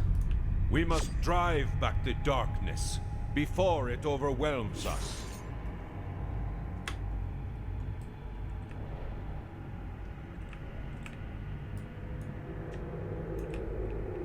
The sooner we overcome this threat, the sooner we get back to our own world. Oh, you must be the new cape Witchcraft was going on about. You can call me Tyche. I run the Project Hermes squad, dispatched to help protect Threshold and the Malkuth portal. Witchcraft wanted me to tell you about the high-tech base set up on the far side of the valley from here. Now, as far as we can tell, it's using Multifarian technology. And if you know your alternate dimensions, you'll know Multifaria is the one where Shadow Destroyer came from. At this point, we don't know why they're here, but they seem to be in league with the Shadow Cult and Elder Worms. They also brought a whole lot of Destroids with them. Welcome to the war, friend. Should be one heck of a ride. The sooner we overcome this threat, the sooner we get back to our own world. We managed to establish Threshold a short while ago with the help of the Elysium Guard. It wasn't easy, but we're constantly under attack by Qliphothic creatures. It was tricky to build too. The laws of reality, let alone physics, operate differently in the Qliphothic realm. We had to ask our allies at Force Station Steelhead in Canada about engineering a base that would operate in hostile environments, and they managed to come up with this. It's managed to withstand the worst of the attacks, so let's just hope it holds out in the long run. Sooner we switch overcome zones. this threat. If people are trying to unlock Ida. Okay. We must drive back the darkness before it overwhelms us. Beyond the Temple of Forgotten Gods, the Shadow Cult has their main portals they use to summon Qliphothic creatures to terrorize our world. If you can shut down the portals, it will stop the invasions, at least for a while. Beware the Portal Guardian. It is a massive and deadly Qliphothic creature who destroys any who dare to come near the portals. Portal Breaker is an open mission for 6 to 8 players. Okay. We must drive back the darkness before it overwhelms us. Probably won't be trying for that then.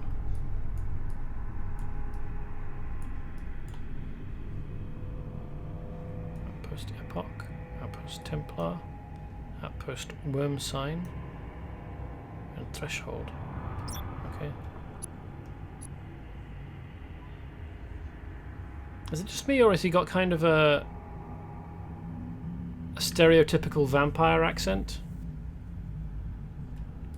In the Elder Worm domain, the aliens have the terror siphons they use to harvest the psychic trauma from humanity during the nightmare invasions. They now transfer this dark energy into terror batteries they use to fuel the Eidolon of Destruction. Slug, the progenitor of the Elder Worms on Earth, keeps watch over the Endeavor. Destroying the terror siphons will surely bring his wrath. Yeah, he's got the same... He's probably... I don't expect... Imperium to say, I want to suck your blood, but he's got the same sort of intonation. We must drive back the darkness before it overwhelms us. Before it overwhelms us. At Terminus Base, the Multifarians have constructed a massive focus tower to channel all the stolen psychic trauma of humanity gathered during the Nightmare invasion. This energy is being used to empower the Eidolon of Destruction. Destroying the massive terror batteries and the Mega Destroid Guardians will prevent this from happening. Oubliette of the Conquerors has arrived from Multifaria to ensure the safety of the focus tower. She has been enhanced by her exposure to Qliphothic energies, so be careful.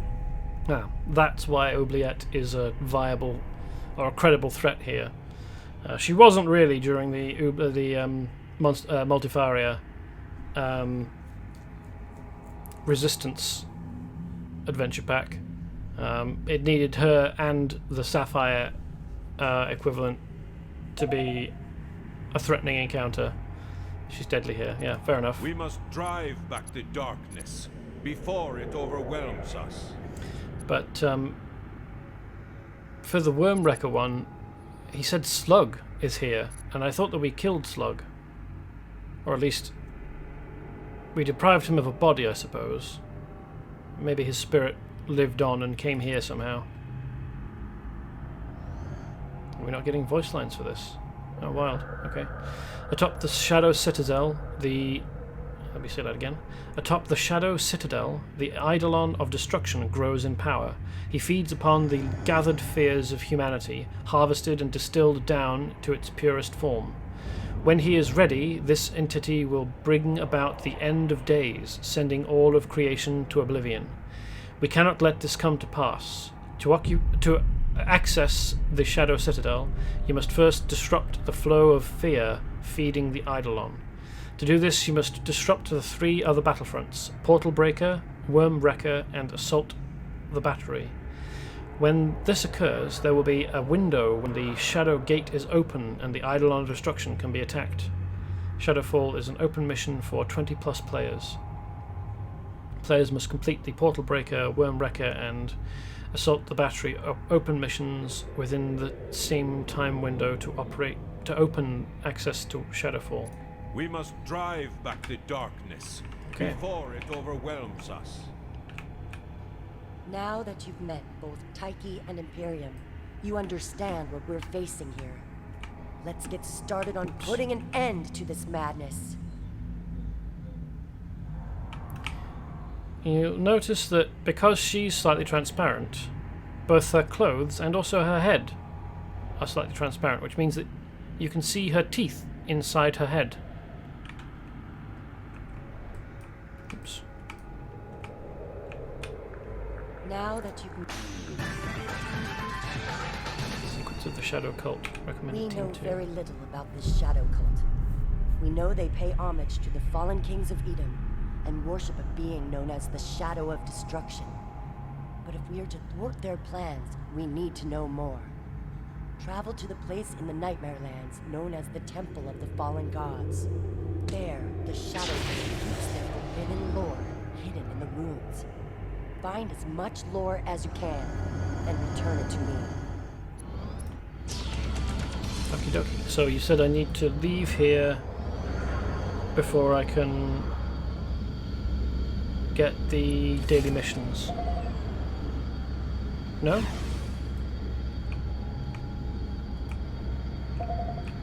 We must drive back the darkness before it overwhelms us. Devotees of the Shadow Cult willingly channel the foul energies of the Qliphothic through themselves, despite its corrupting effects. Only the Oops. Trying to move out of the way of this person, but... So with this, just be very careful. These mobs call for help in a very real way. Okay. We must drive. Devotees of the Shadow Cult willingly channel the foul energies of the Qliphothic through themselves, despite its corrupting effects. Only the strongest of body and will can withstand its evil. The most powerful among them are known as Dark Disciples and act as high priests of the cult. They wield the greatest control over the Qliphothic and are responsible for summoning the monstrous Shadow Colossi and sending them through the portals to your reality. They perform their foul deeds at the Temple of the Forgotten Gods. Protect your world and its people by stopping these Dark Disciples. We must drive back the darkness. Yeah, okay. I've heard you say that like 5 times already. The sooner we overcome this threat, the sooner we get back to our own world. We've got new intel. There's movement in the Horde Lands, an area near Threshold where the most savage creatures of the Qliphothic Horde are gathering in mass. They're a nasty bunch, and if they're allowed to muster their forces unchecked, it means a very bad time for Threshold. We need you to head there and thin them out. The sooner we overcome this threat, the sooner we get back to our own world. Threshold thing, I think, is a lore check. Okay.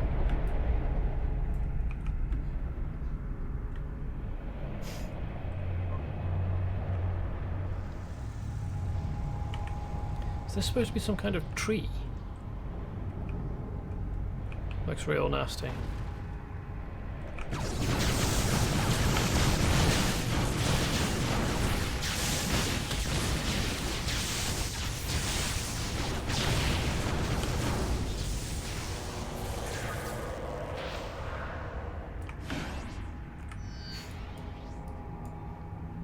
So, shall we go to ending the nightmare first then?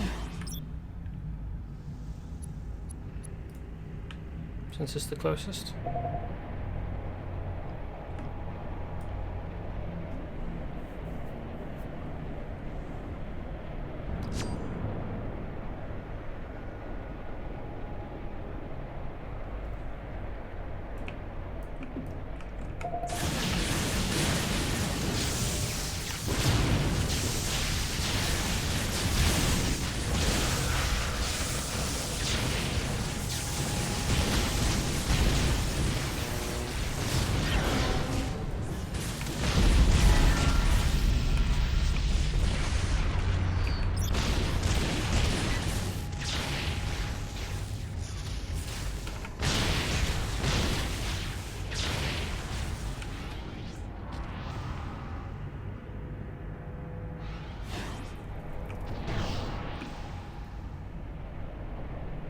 Defeat unstable brutes. I thought it said undefeatable. I was like, there's a bit of a paradox in the name there. It's fine. I'm not called undefeatable. What have I misread?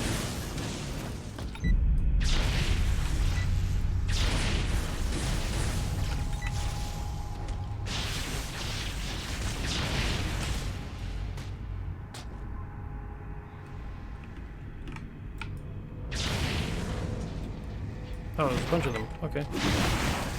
Not just the one.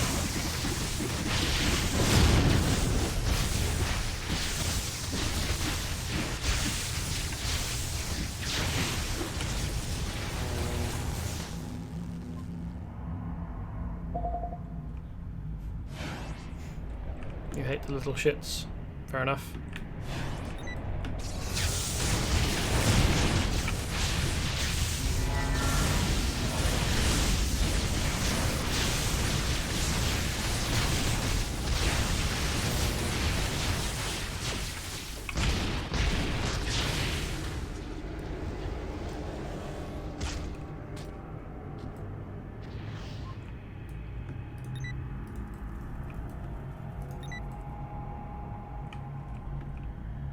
You have to defeat one of the Nightmare Demolishers. Oh.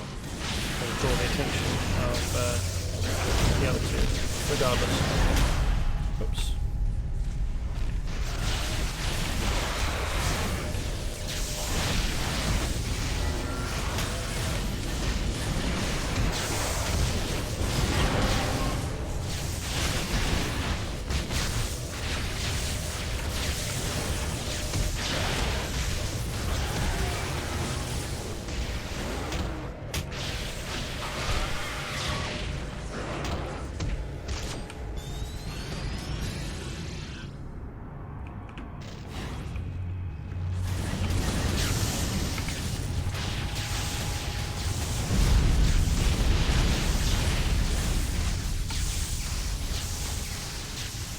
Yep, we completed that one. Collect Shadow Cult Lore. The secrets of the Shadow Cult, I expect. Who's shooting me? Go away, Groot. No one likes you.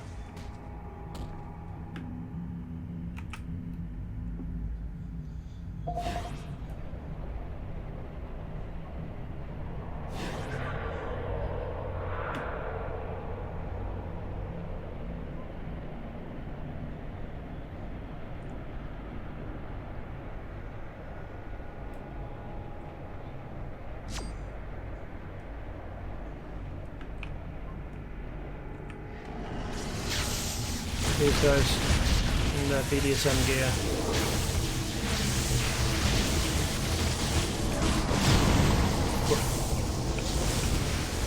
That was a lot of damage.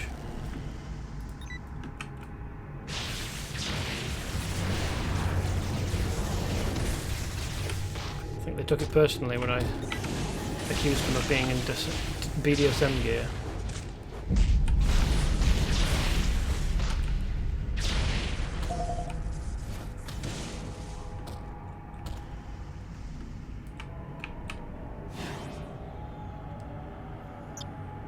Search for Shadow Cult Lore. Why don't I just steal the whole book?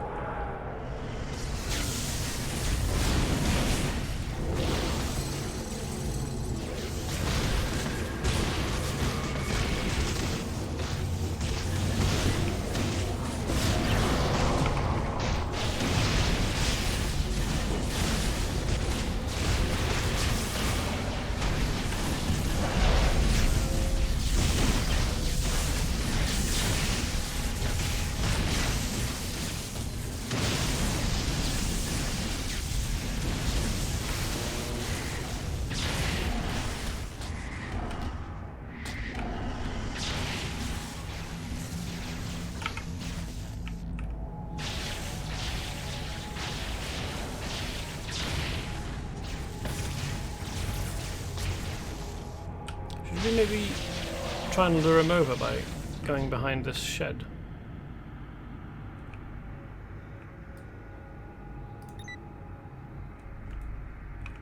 Look.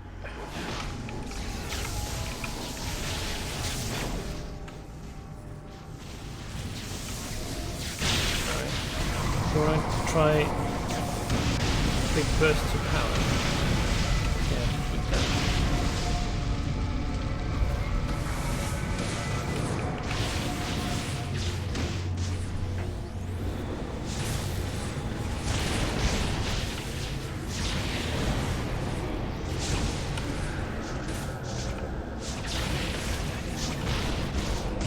Alright, your soul will be mine is what they shout when they're using a soul drain attack or a life drain attack.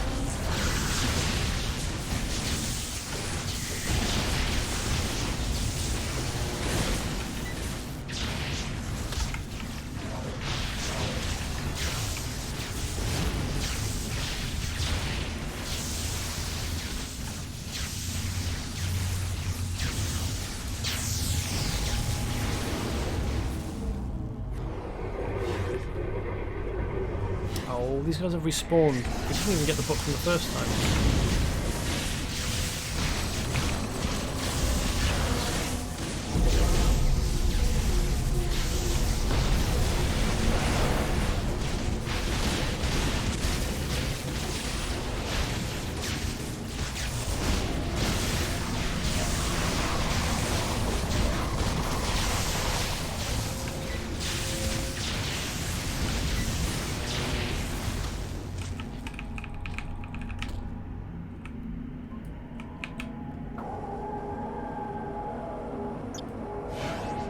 Go.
It's good how you can use Knock to move enemies around, at least in this instance. Oh, can't do anything just at the moment because I'm still suffering from a damage over time.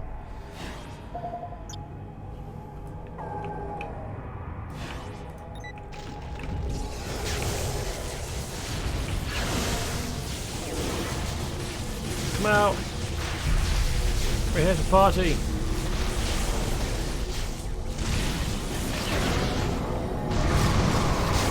Okay, I mean, we can come in instead if that's what you want.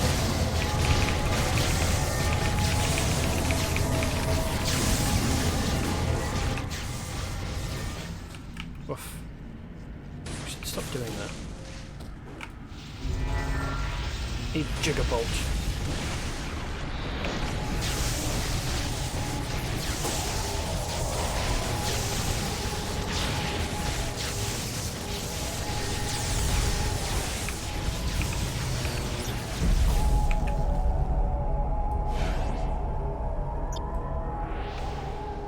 Shadow Cult Lore. Nice.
tired out after all that trying.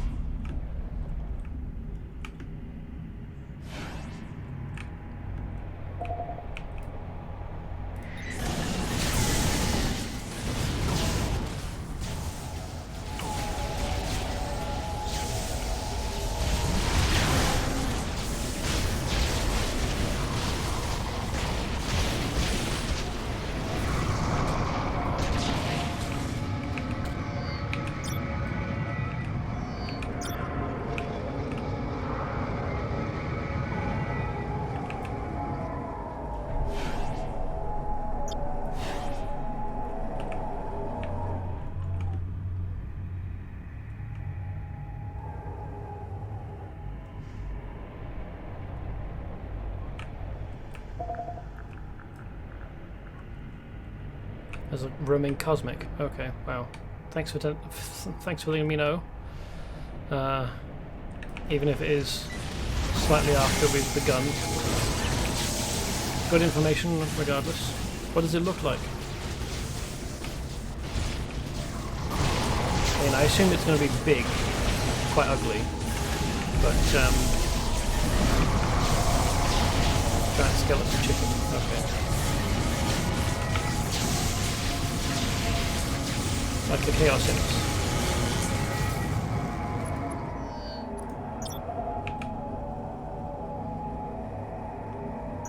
Could we?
Suffering from poison, can't search.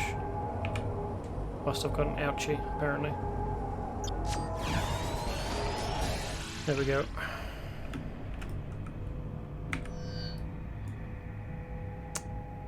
Two is Idle Honor Destruction, which is a daily. Defeat Idle Honor Destruction. Maybe we won't do that one.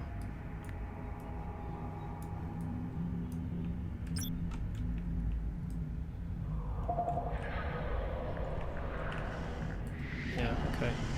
So other than that, that's it. We've completed the other ones. Okay, so let's return.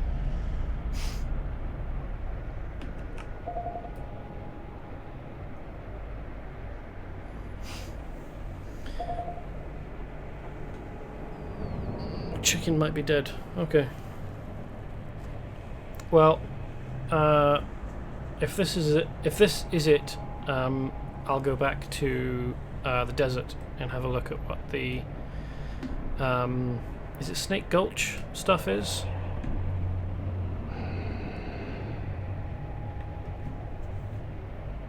With Mechanon attacking the cowboy robots. Or robot cowboys. Excellent work out there. As far as we can tell, the Qliphothic hordes are effectively infinite, but it takes time and energy to summon them together. At the very least, this will buy us some time. The sooner we overcome this threat, the sooner we get back to our own world. It's an event mission, so we'll need so amount of players. Okay, maybe I won't do that then. The lore you have gathered is very disturbing. It's difficult to decipher. It appears to be written by madmen. They are definitely an apocalypse cult. They want to help bring about the end of existence, so they can be reborn as gods of a new reality. And this is what they have to say about their master. A being of two worlds, who wields both the tools of man and the power of the kings of Edom. He will become the Eidolon of destruction. The Qliphoth will consume the Sephiroth. Oblivion will claim creation. The Multifarian presence, the Shadow Cult? By the gods. I didn't want it to be true, but this confirms it. Shadow Destroyer has returned. And he means to unmake the world. Well, we've defeated him once. The Elysium Guard knows of your struggles against the Dark Disciples. There will likely be more of them promoted within the ranks of the Shadow Cult, but the loss of so many so quickly will weaken their ranks. We can count this as a victory. We must drive back the darkness. Unification.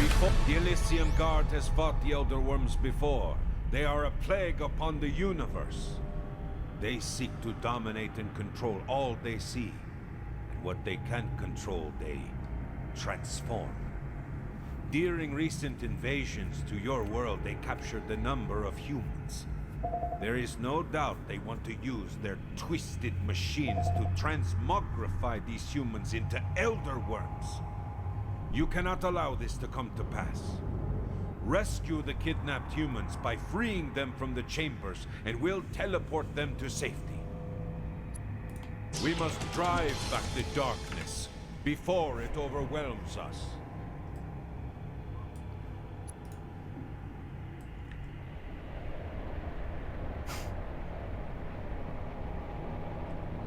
Wormification. That's going to do. I wonder why we couldn't get that before. Why we had to do the previous ones first before we could get that mission. But oh well.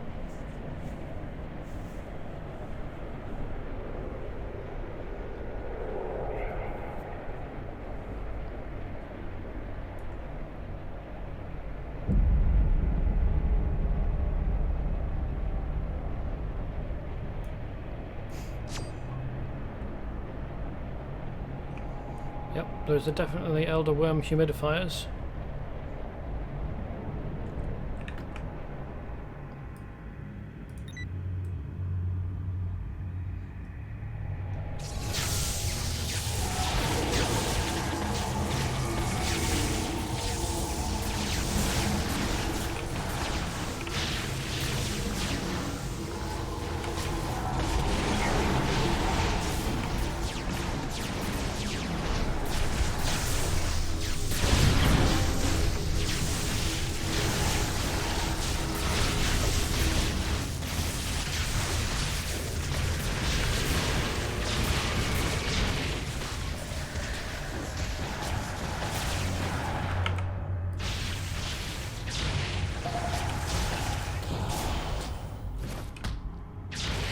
Focus in sorcerers and initiates. Okay.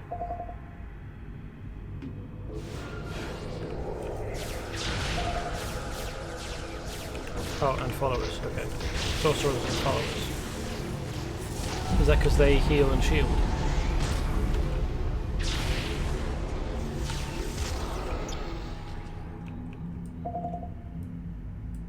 Fair enough.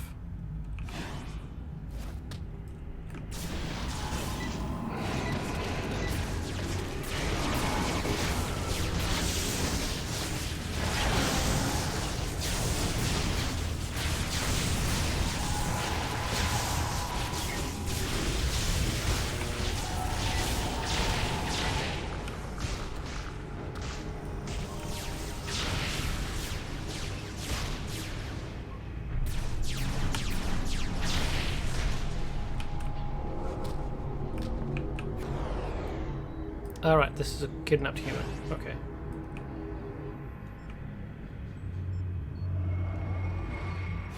They're in these kind of pod things.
Could you cut that out, please?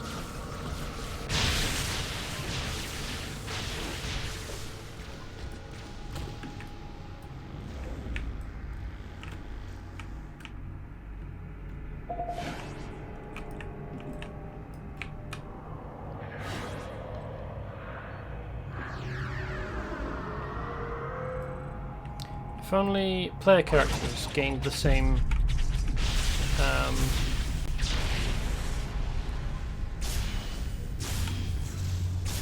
resistance to control effects that enemies do as they get hit by them.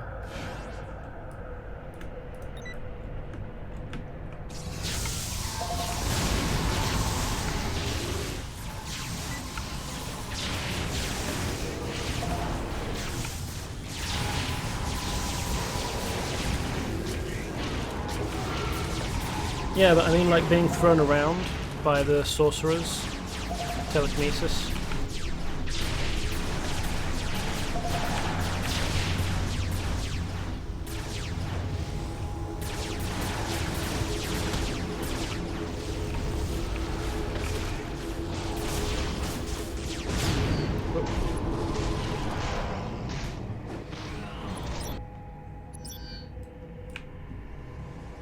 That's annoying.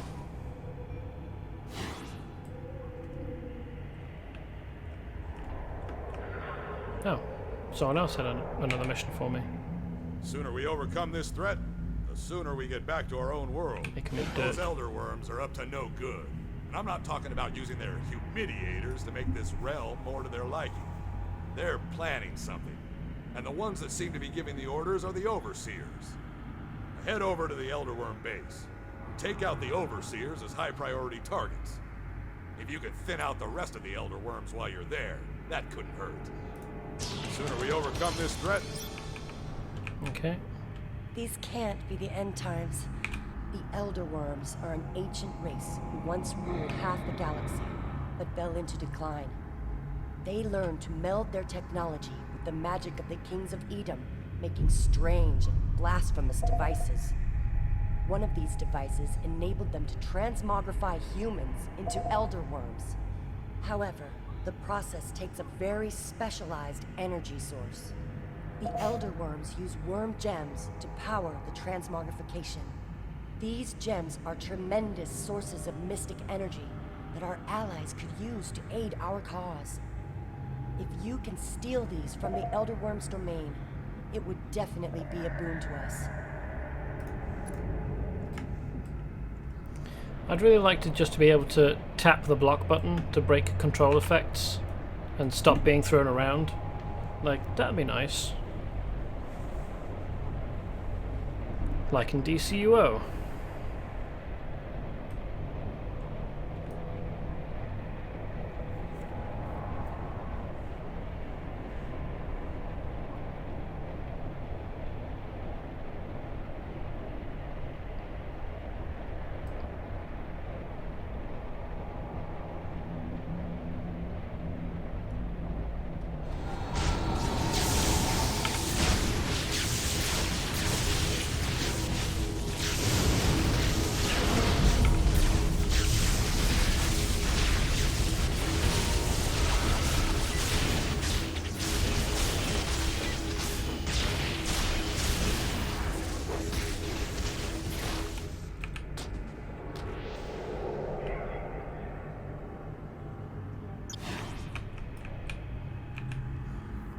Steel Wormgens. D0's combat is a bit slower. More time to react. Yeah. I feel like it's easier to see when an enemy is setting up, like the telegraphs are easier to see coming.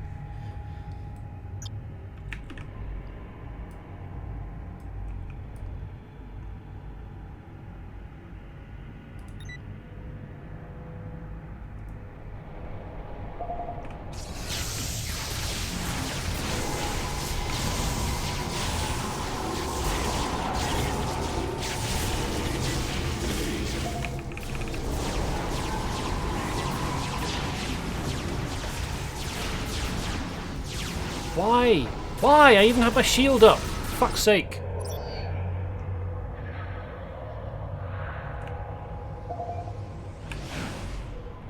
Why are they so close together? That seems like an oversight.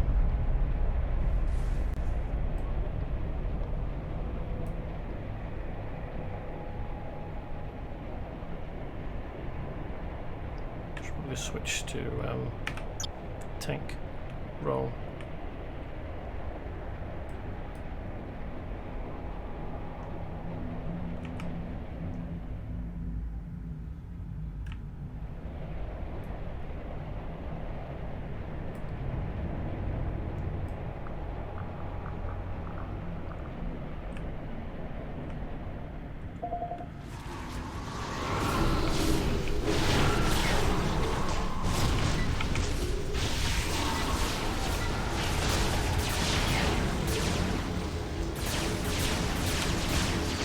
What the fuck just happened?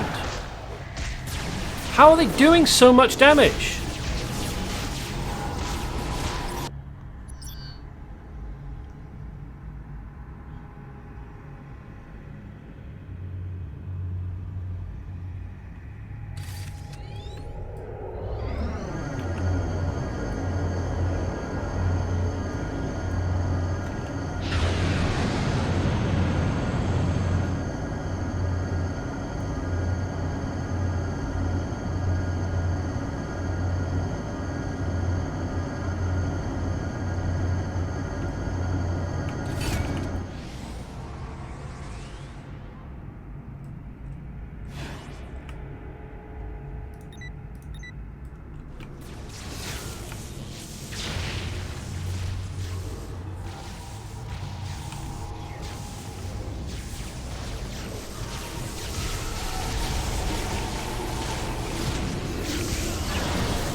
Well, that went way easier.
Is this an object to interact with as well?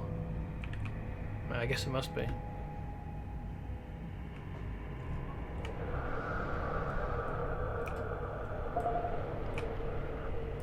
I guess I must not have that mission.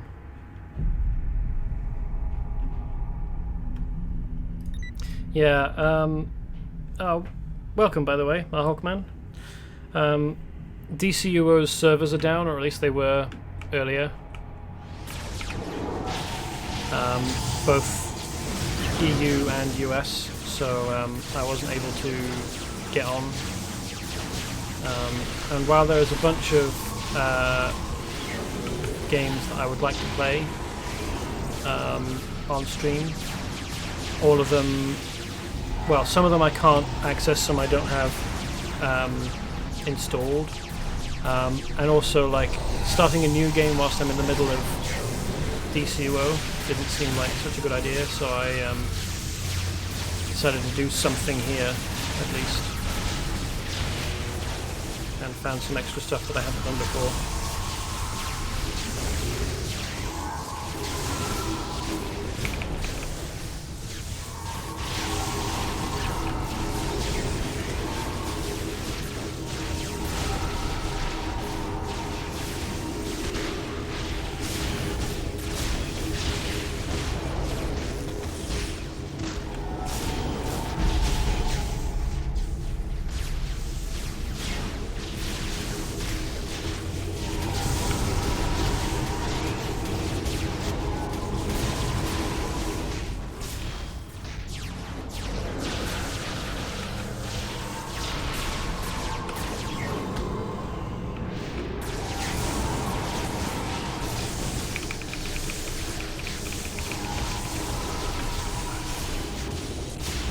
Summon worms are a huge pain in the ass.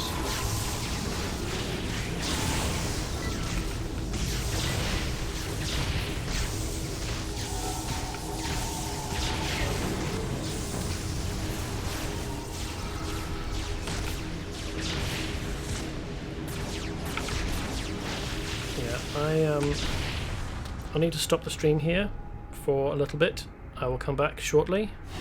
I apologize.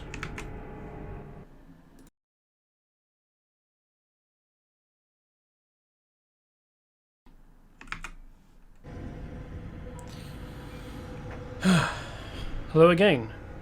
I apologize for that.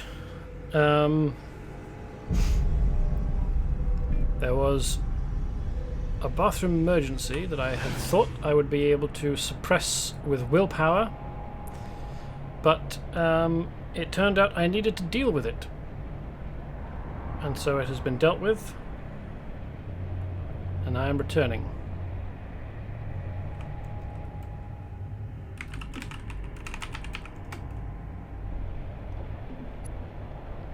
Alright, I want team.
realise that I'm long past the usual ending time of the stream.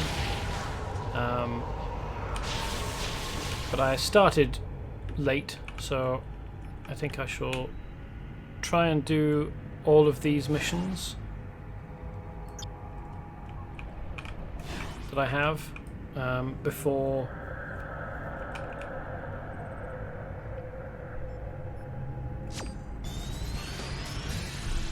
ending.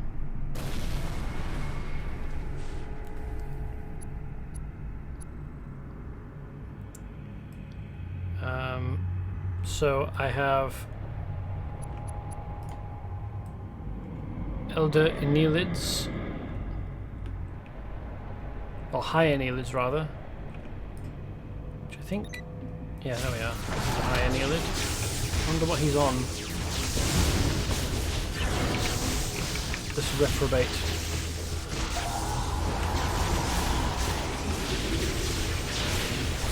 Apologies for leaving, but I had a toilet emergency that I had to see to. I thought I would be able to suppress it with willpower. That turned out not to be the case, and it needed to be dealt with.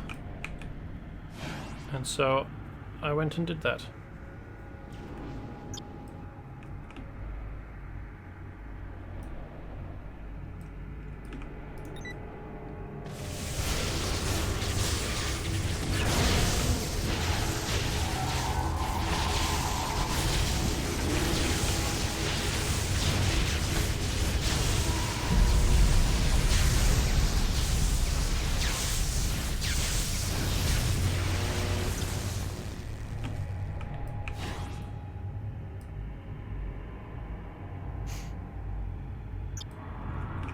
I feel myself wishing that I had quantum issues or Hephaestiona's powers, where I could just like draw every mob into one place and just keep hammering them with control powers.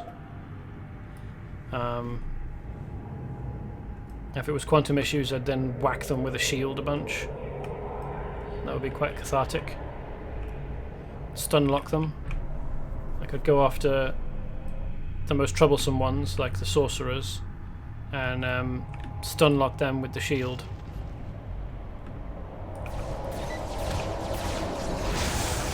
Or if I was Festiana, she's got a play-based attack, or it's a power that draws enemies in when it goes off, and also does some healing. So it's a pretty nice kind of... It's a great tank power, because, I mean, fire is a tank set. But it's good just in general, like whether you're playing as a tank or not.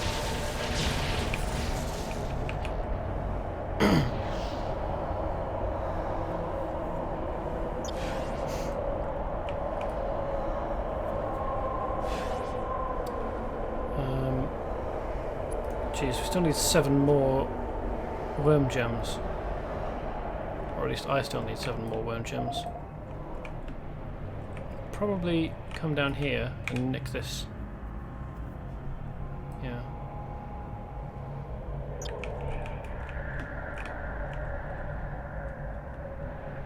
So there are a few at the base of each of these big humidifiers. Well, they're not called humidifiers, they're called something else, but that's what I'm going to call them.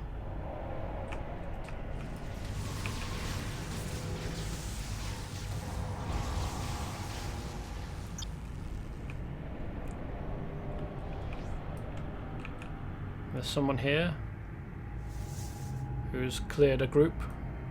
It's quite handy for me, because it means there's 2 more crates of worm gems unguarded.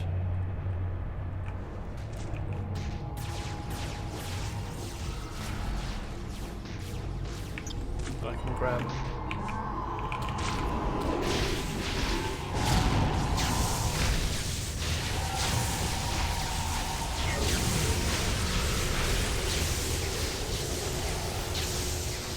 Yeah, I freed up some space by getting rid of some characters that I don't play on DCUO, so I guess I could create a character that is a meta villain. I still don't know. I still don't think that I want to particularly. I mean, I'm already not sure how much I'm going to enjoy playing as a villain in general. I mean, I'm curious, and I think the curiosity is what will make it bearable. Given that I'm the sort of person that doesn't like being mean to characters in games.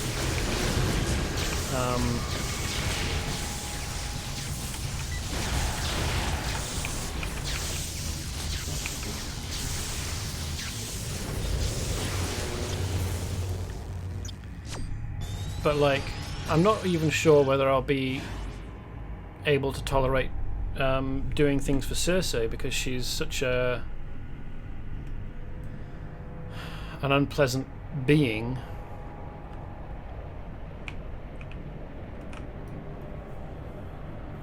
In my opinion. So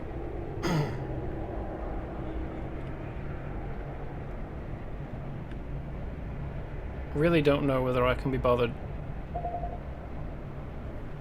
doing anything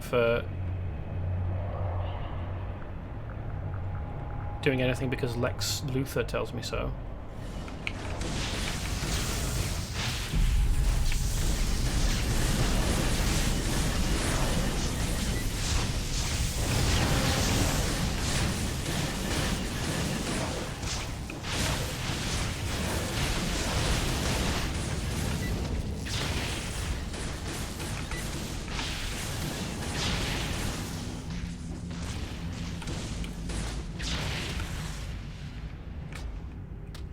So, I mean, yes, my stated goal is to look at all the story I can find in a given game, but there's some that I really don't want to bother with, you know?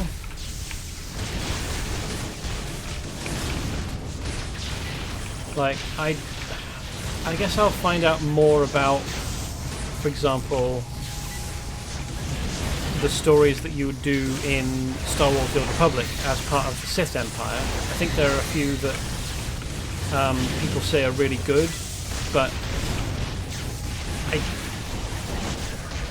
I find it difficult to empathize with Sith. I just think they're knobheads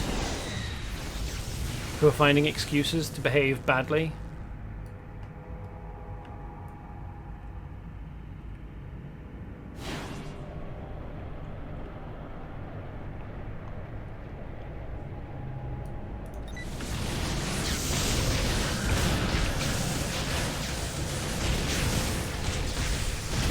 Like, I mean, I'm already qualifying what stories I'll show to, like, the things that I can reasonably manage on my own or with a little bit of help.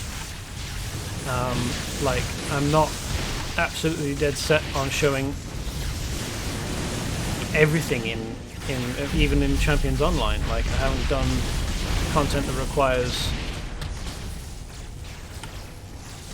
big teams, because for one thing I'm not very good at team combat, and for another I don't want to inconvenience a group of, you know, up to 20 people simply so that I can take my time and look at and talk about all the things that are happening at my pace during a stream.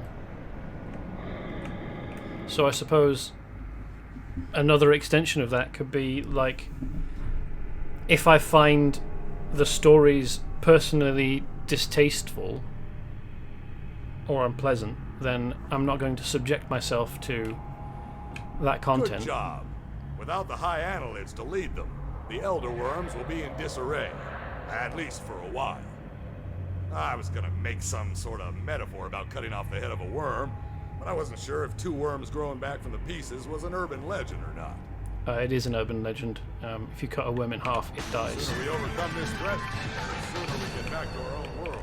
But the head half lasts a bit longer than the not head half of a worm if you cut it in half. What was I saying? Those poor souls. to be taken from their world by alien beings, subject to torture, and in some cases to have their very being utterly transformed.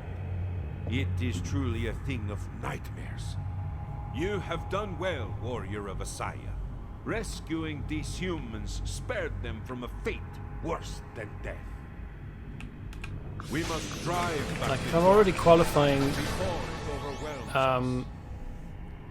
what I'll do and saying I won't do something in a game if it inconveniences other people, then I guess it's reasonable to extend that to I won't inconvenience myself with content that I won't like, that will be unpleasant for me to sit through. So, I mean, I'll have a look off stream at, for example, what the Sith stories are like in Star Wars: The Old Republic for when I actually get around to playing that. But if it turns out that I just won't like it, or if it turns out like in DCUO that I don't like playing as a magic villain taking orders from Cersei, then I just won't do it. I won't show those stories because I won't derive any enjoyment from it. I mean, I'll enjoy finding out what the villain's side experience is like, but I mean, playing one character will be enough to experience most of it. I don't have to play as all three origin types to get the majority of the story. These gems pulse with such an unnatural energy. We'll have to study them further to determine whether they're safe to use. Thank you. You've deprived our enemies of an important weapon, and perhaps given us something we can use ourselves. Oh, there's another one. Multifario Reinforcements.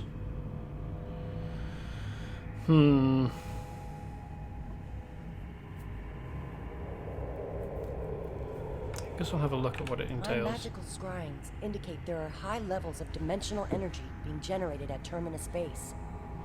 They seem to be focused around a series of portals, presumably to the Multifarian dimension. These portals are the lifeline of supplies and personnel for Shadow Destroyer's people. Attempts to destroy the portals outright have proved unsuccessful. Oh. So perhaps a more subtle approach is in order. We need you to get the override codes from the portal engineers and use them to shut down the Multifarian portals. Okay. There's all of them have got These can't... new missions. I guess we're close to the end of, I think, when I would be streaming anyway. So I mean, we're already way past 11, which is usually around when I finish. So this will be it for today, I think. Provided there are no problems with the DCUO servers on Friday, that's what I'll be playing then. But I suppose it's good to know that there's a bit more here that I could come back to if there are ever any problems with DCUO again, or other games in future. Provided, of course, that when I want to try, there aren't any problems with Champions Online and its servers.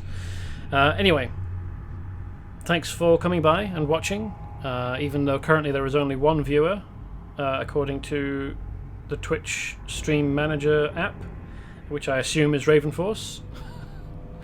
But eventually, once this is up online elsewhere, I expect other people will watch. So thank you to everyone who has watched, either now or in the future at some indeterminate time. I had 6 or 7 earlier. Yeah, I had a few. Not huge numbers, not double digits or anything, but still. As I said, I will be back on Friday, provided that the DCUO servers are working then, which I expect they will. I mean, it's probably only going to have been today that they're down, but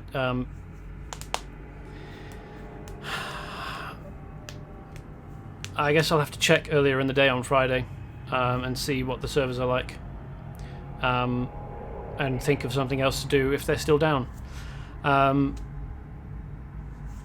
But I will be starting at 8 PM Friday, GMT, and going for 3 hours. And whether I see you then or not, I hope to see you again, and goodbye.